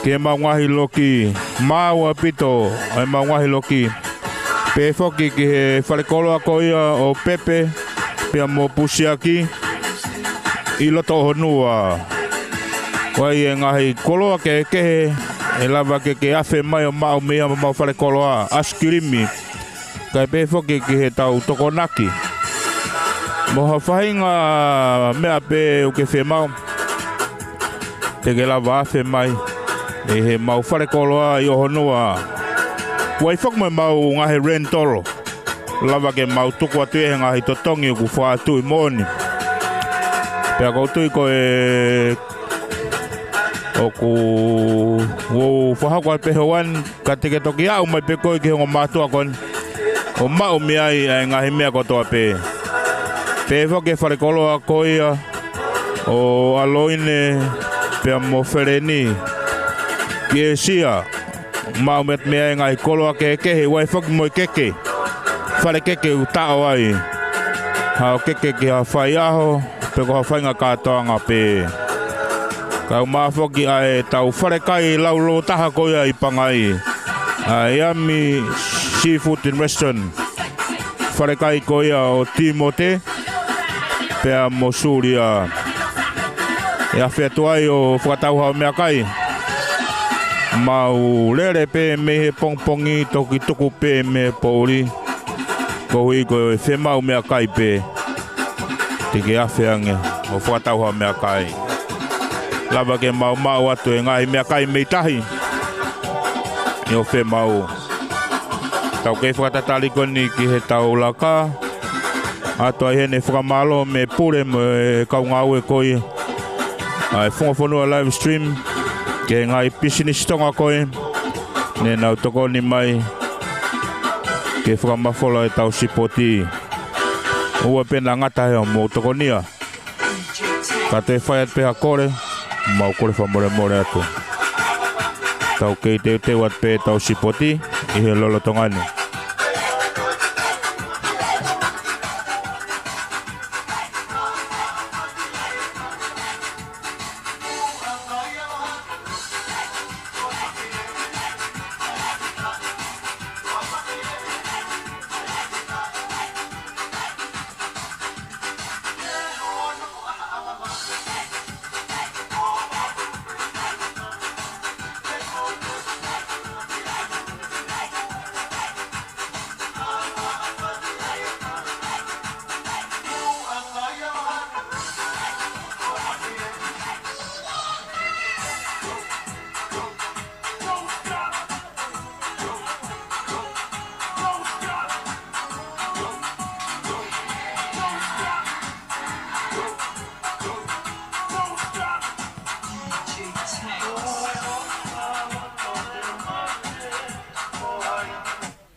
Amak bukan ke kamata taulaka hilala tongani. Hey, apa? Kau nak kau ini. Kau main pergi lagi. Ya, kau nak kau ini. Main pergi lagi. Hey, main pergi lagi. Main pergi. Malo, kore peki whātata pere ini. Whātata pere ini kai. Laka tu e tau wifi.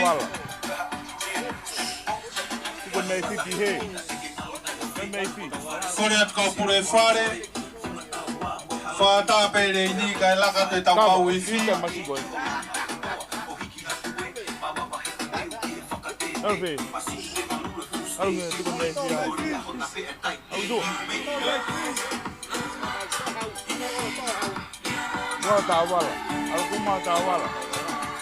Algo mata wala. Laka ku mata wala. Laka. Fare ko middle school kataki. Ko laka pe ko wifi koko tai pe middle school. Laka pe ka wifi, hoko ta pe middle school, hoko ta kenani, hoko ta kahana, hoko ta kaufana, hoko ta matalaga, ya to glak faama.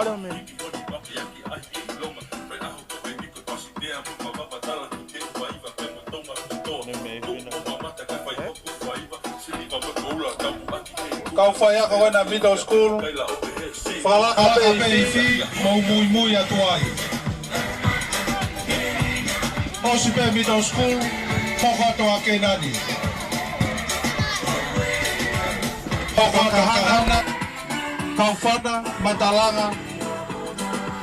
Iya, malo ko tawa uge tau mui tau ka tau ngasipot di taun.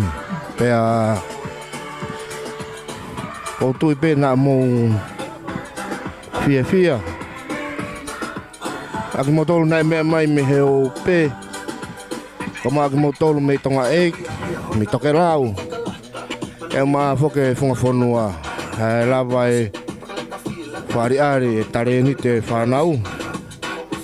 Ko tui koe o la koe me eiki mu. Ka koe lava ka toanga ahon. Aho e ua kuohiri. Na e alumari e.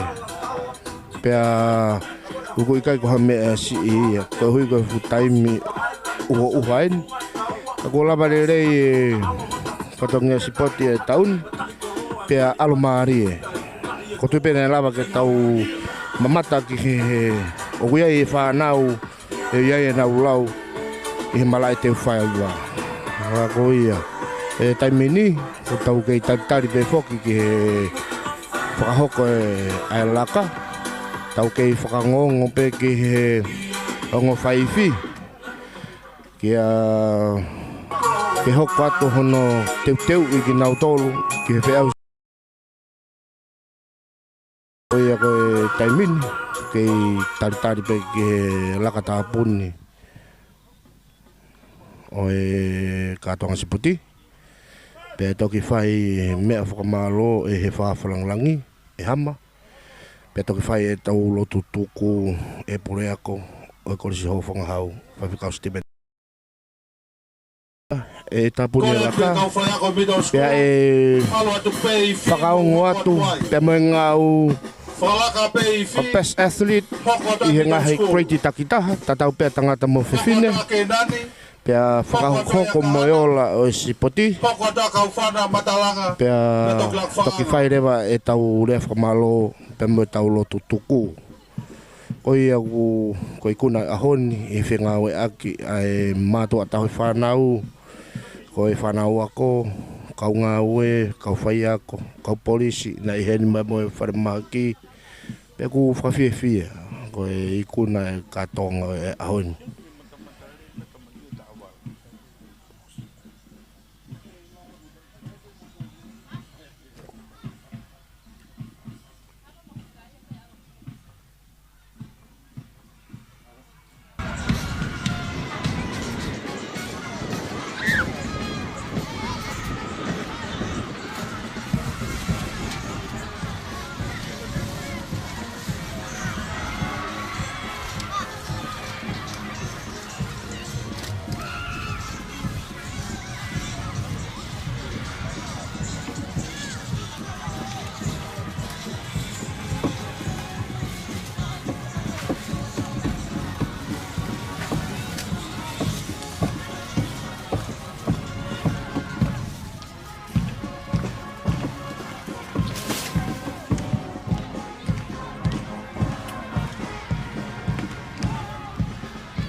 Tau lotonga whahokat whakatai mine tau laka. Taki pia he ifi koe ni ai a maalunga. If combine, na kosa whanghau. Ai au ku taki mai he mitolo. Ai laka pani, kosa whanghau.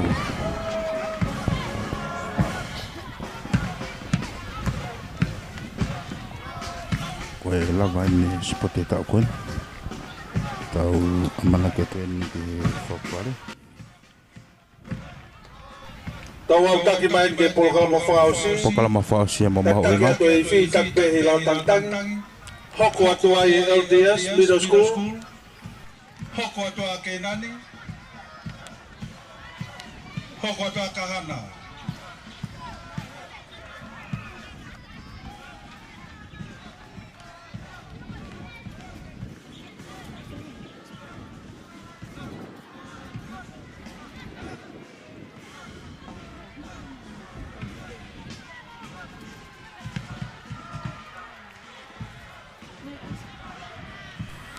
Kei whamaloia pe ko sponsor. Koe whaasene ta whea koe ni ko tau laka. Ko tui mo mamata mai pe. I lalatonga ni.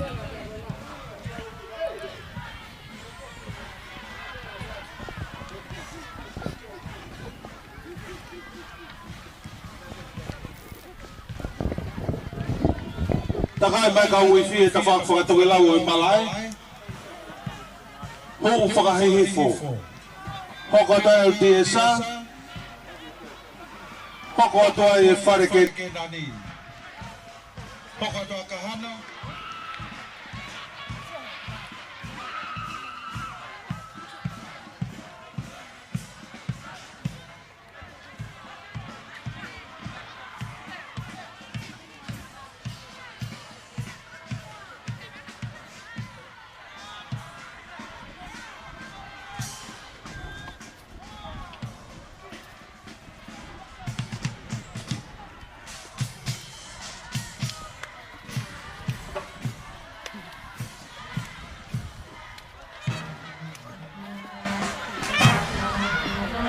Ngau e kau whana.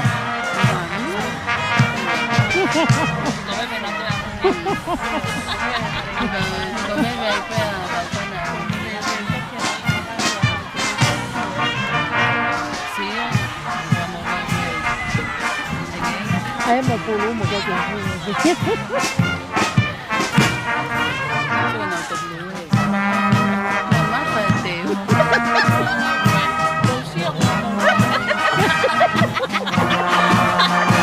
Osman, may silang masa.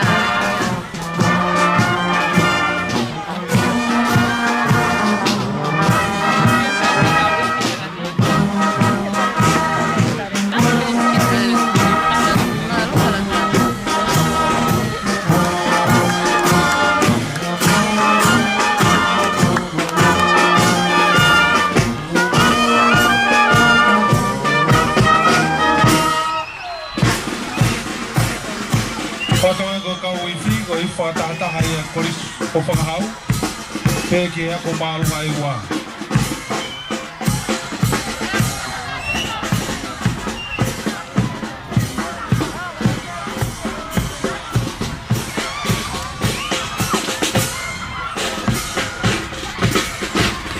LDS Middle School o ku hoko mai ai.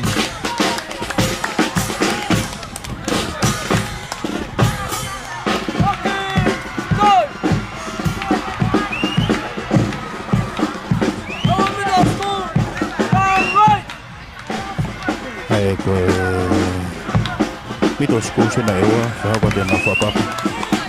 Ke whakalangi a koe ni. Ke whakalangi a hau.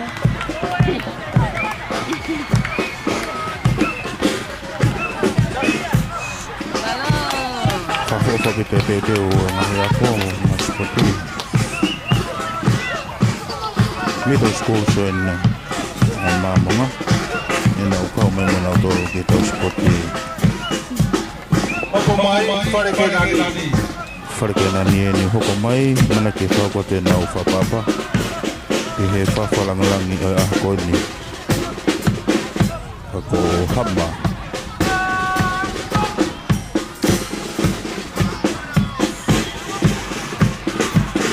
Ro tawa whapapa e tangi e whare ke nani.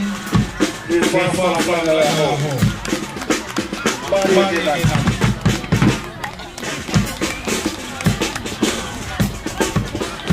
Kena ni lola tongani whapapa whaasu ke whawhalangalangi.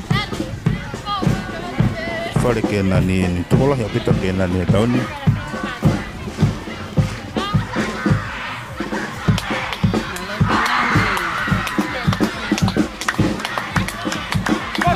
Taki i mai pēa he takulata tau kena ni.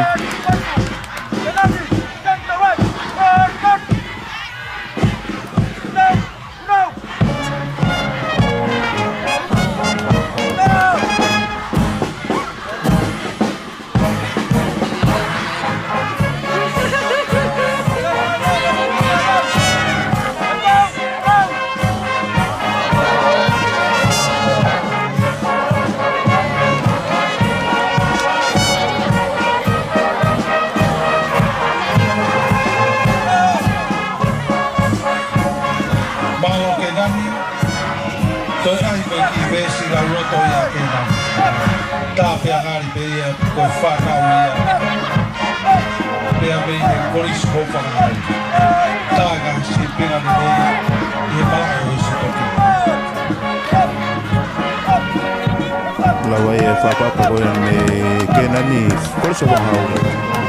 Ia kena ni wahau e te haka.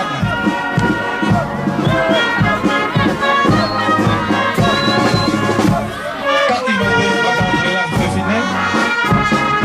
Ako maanu mai mua.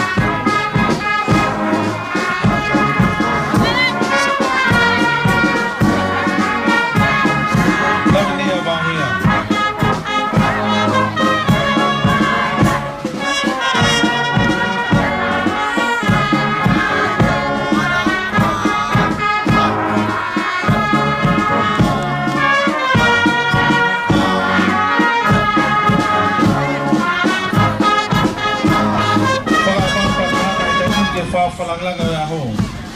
Lola tangan ni whakate tai mene whapapa whare tahanagi he whawhalangalanga aho.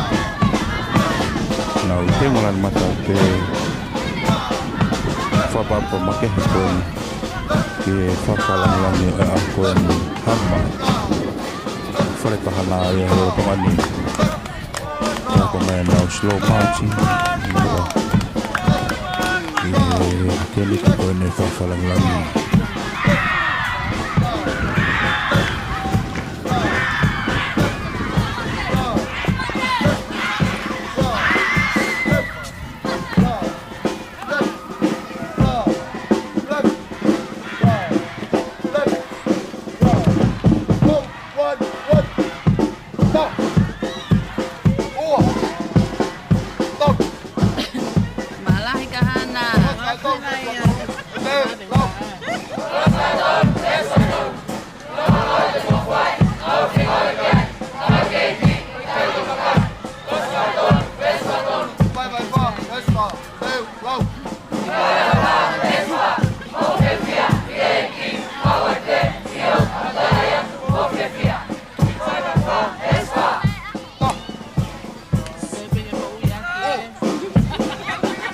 Kalau kahana,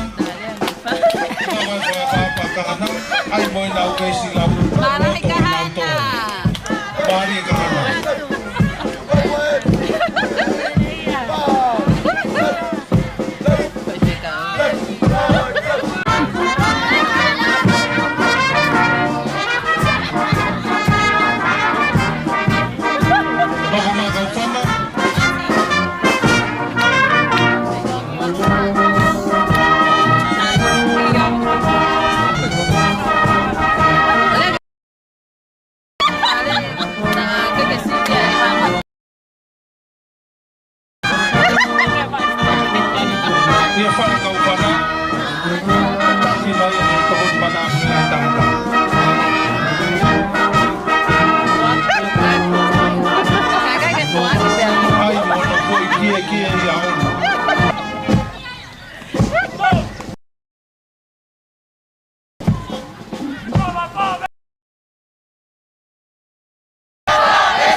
Malo kau fana.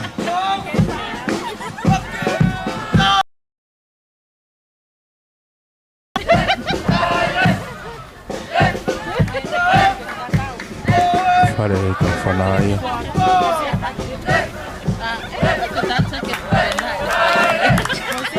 Palei kau falai.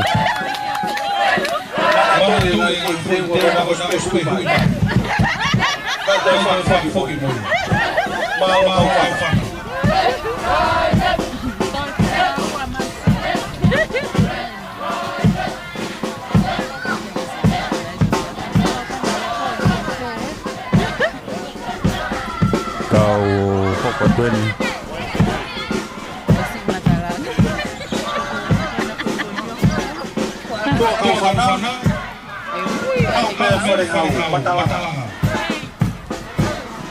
kau kata dia sebelum handi famalo de kau sponsor dengan mau pemakola tu kau sport ini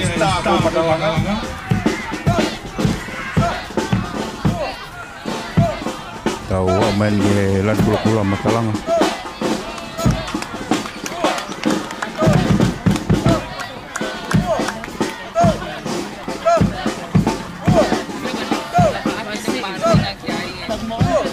Matalangan suatu apa-apa.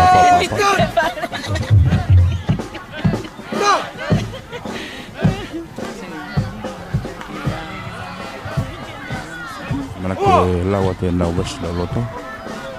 Ini lalu kemana?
Café vai bem lá fora.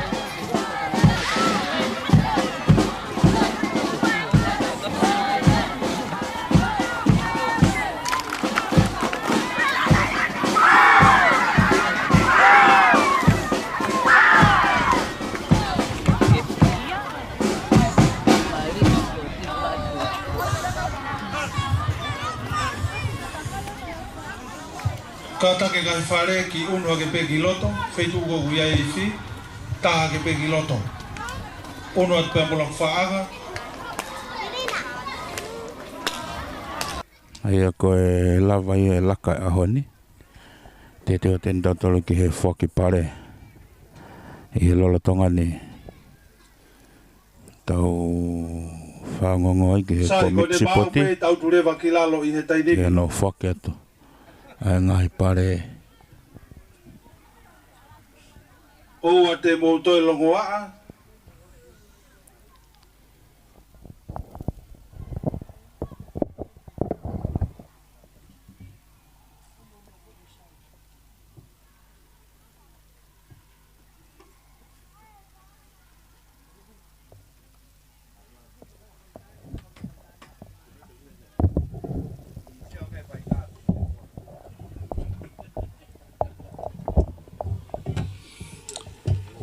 Te tau hoko ato ai pē ki he polokalama mahu i ngā taha o e aho. Ko e fuake ngahi pare. Uia i kore whi matamua hei ke wha whalanglangi ke wha more more. Ke fuake ange a ngahi pare. Kore ato ai pē ki he pure ako e koi so whangahau. Ke wha more more ke fuake ato a ngahi pare koi ni. Ki he wha whalanglangi o e aho. I he midget grade. O ku ave ia ai koe pare ko ni pare whakatau taha spot le rei taha i he whanau tangata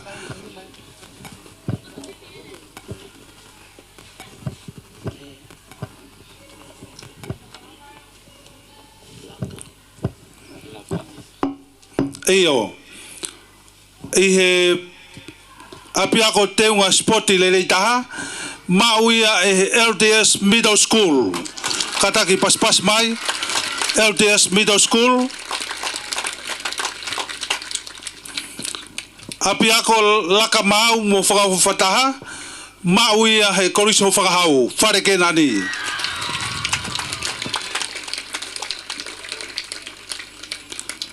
ia ngahi pare whakakureit toko taha spot lelei taha i he whanau tangata midget grade mauia e William Taria me he whare ke nani.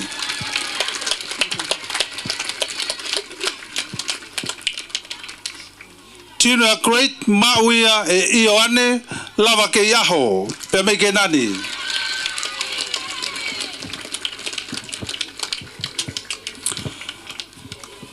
Whanau tangata loto loto vau hea fungarei me i kahana.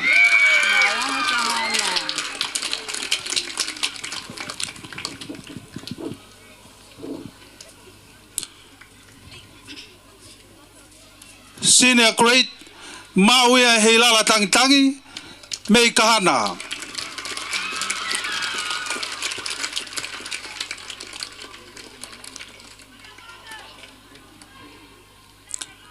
I he open grade mauia ki kahana e Sami Wela Siakumi.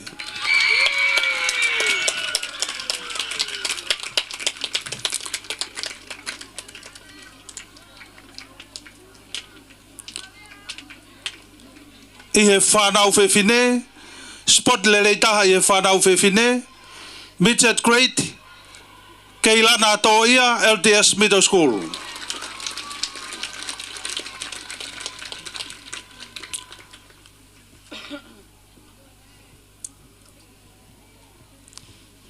Junior grade, maue lavnia laukau me kenani.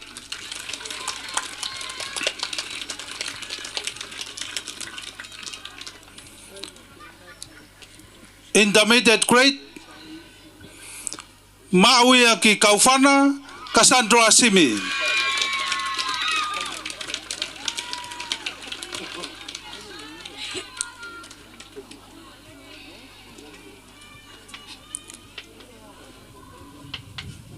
Senior grade, mauia Anau Lopeti, Meke Nani.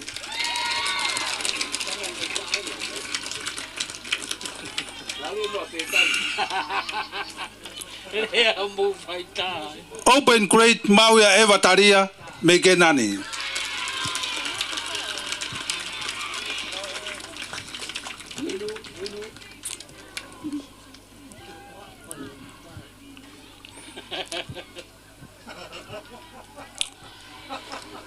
fare ki spoti, tamasi spoti le rei taha, mauia he la tangtangi.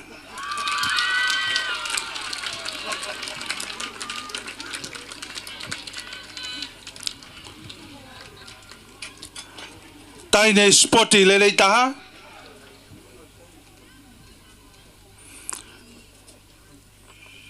mauia e anau lo peti me ke nani.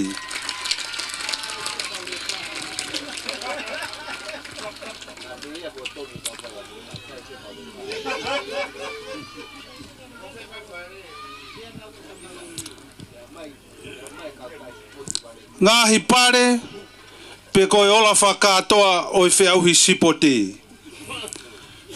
Whika tolu kauwhana, poini e te au whangafulu mawhitu. Whika tolu kauwhana, poini e te au whangafulu mawhitu.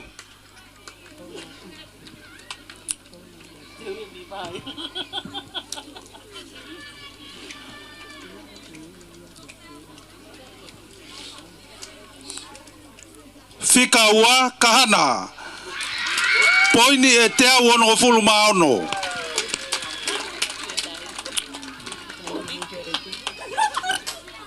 Whika ua kahana, poini e te au ono fulu maono. Whika uluaki, pe koe whare o kuikuna, he whiau spoti, ki he uafe uano, ave ke whare ke nani. Poini e te au hiwanga fulu maua.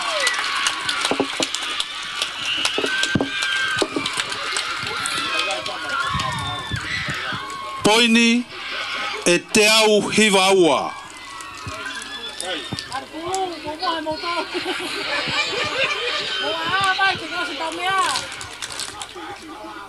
Koe ola whakaluk fua eni. Ola whakaluk fua eni. Ulo aki ke nani te au hiwanga fulu maua. Ua kahana te au ono fulu maono. Tolu kauwhana te au whanga fulu mawhitu. Wha LDS Middle School te au o fulu manima. Whika nima lak whaanga te au mawalu. Whika ono matalanga ono fulu mataha.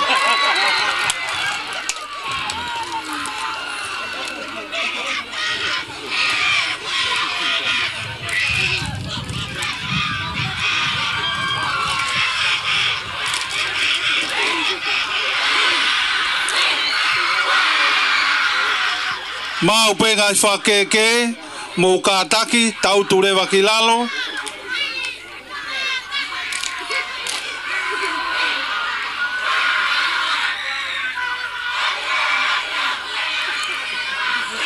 Kunga, kore malo au pito.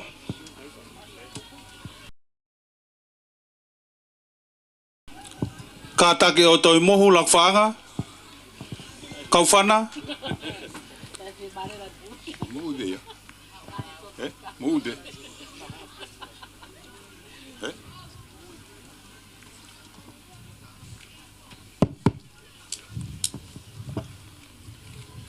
Tapu mo afia tua taulo do tonga. Tapu uma ka faiako. Mo fana o sport go do be. Wadapu ke ka vai kau. Mo pule o whanga hau. Kau sport. Mo fana o go do be mura mai aoni. Pe mo ke o wadapu he ni he middle school. Na tau a kore. Ai middle school. Ke nau kau mai ki wheo ia vai whanua. Pana nau hau pe moalu. Ko a honi. O ko whakapapaui. He nau sipinga si bote au ni. Heka ke nau te holomui. Ko nau hau o sien. Pule sport. Ko whamalo atu.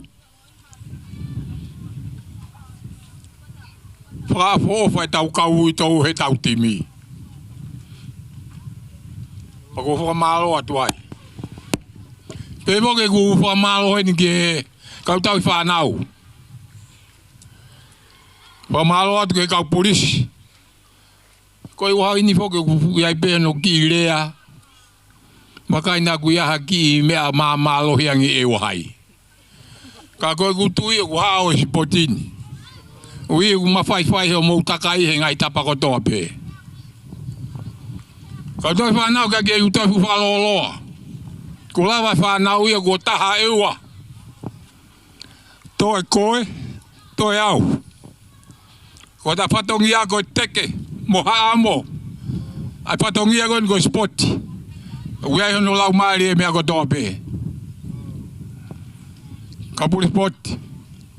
Ko fuka mole na e kai foke wha manako au ia ke tuku a kaha pare pe awe ki tua tuku peke honga tuwa peke kau wainga. Ki kau spoti. Ka ku mea fo o wa tea foke au humai a honi. Na ku kore ai fi pe ka ke lava pa kon toki lava in pe au mai oisi. Pe na ku kore koe humai koni ai lau mea vesi lau loto. Kone toki hueni o ku hu tonu.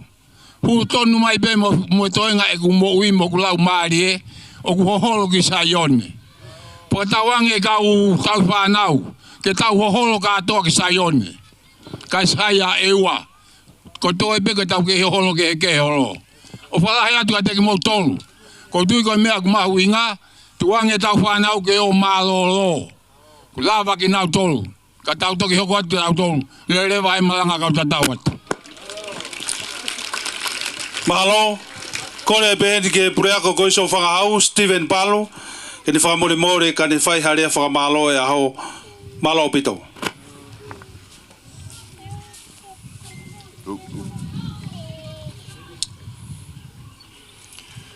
Tapu ke a fio, ai tolu tahai o tua, i pāke wainga koni.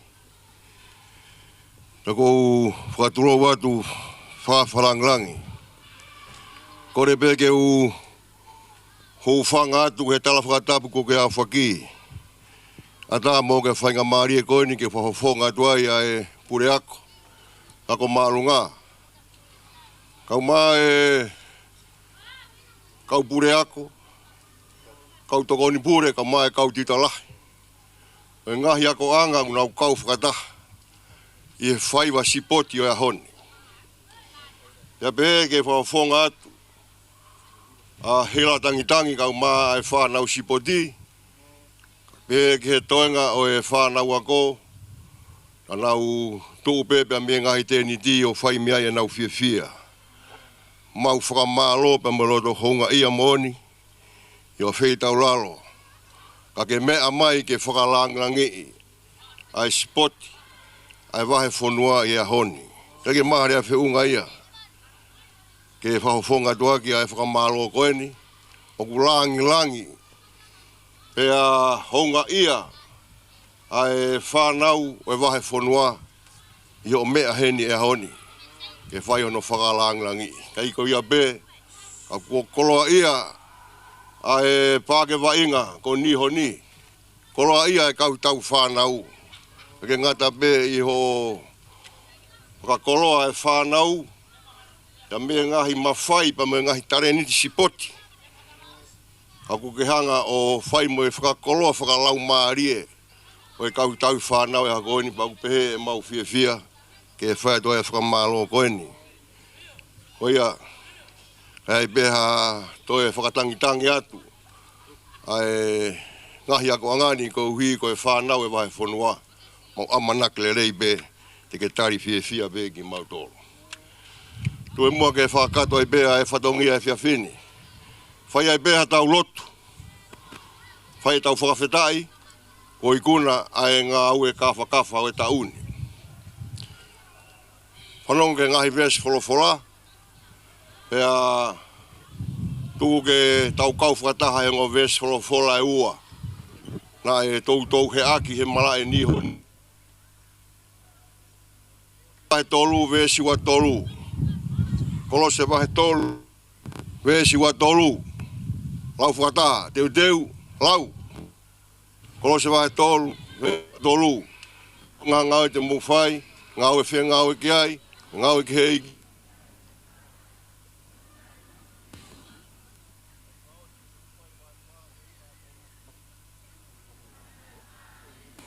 O rewa kua kou taki, mo whakaonga ma. Teu, lau, hipai wa hai wha, vesta hatoru. O kou ma feia e mea ko toa pē. Hai wha. Koringa kau i whi. Whai maha tau. Tō taha pē. Whai ke tau lotu.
Mau I kona ngo aho kafa koeni.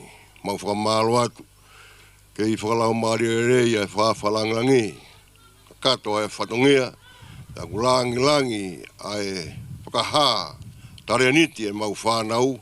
Ko hui ko hono taimi kei mea ai heni.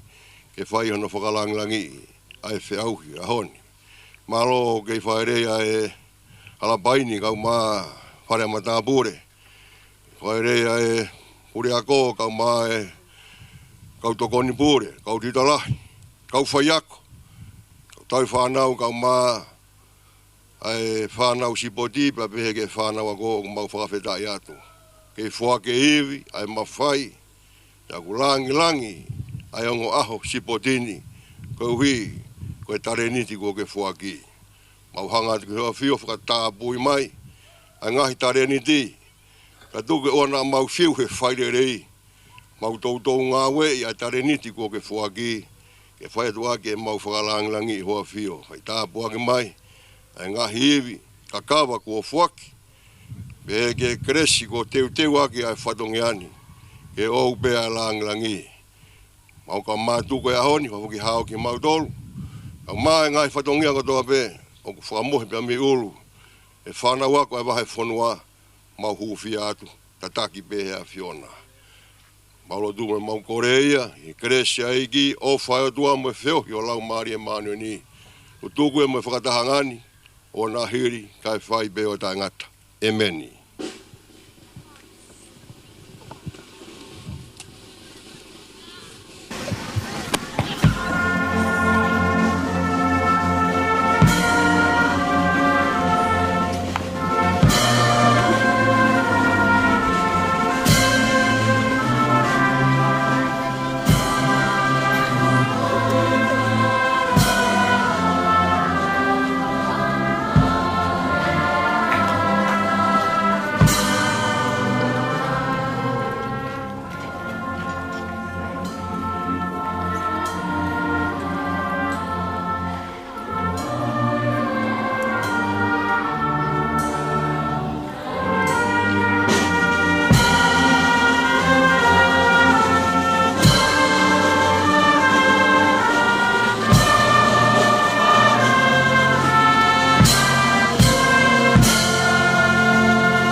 Pe koe lava ka katoi.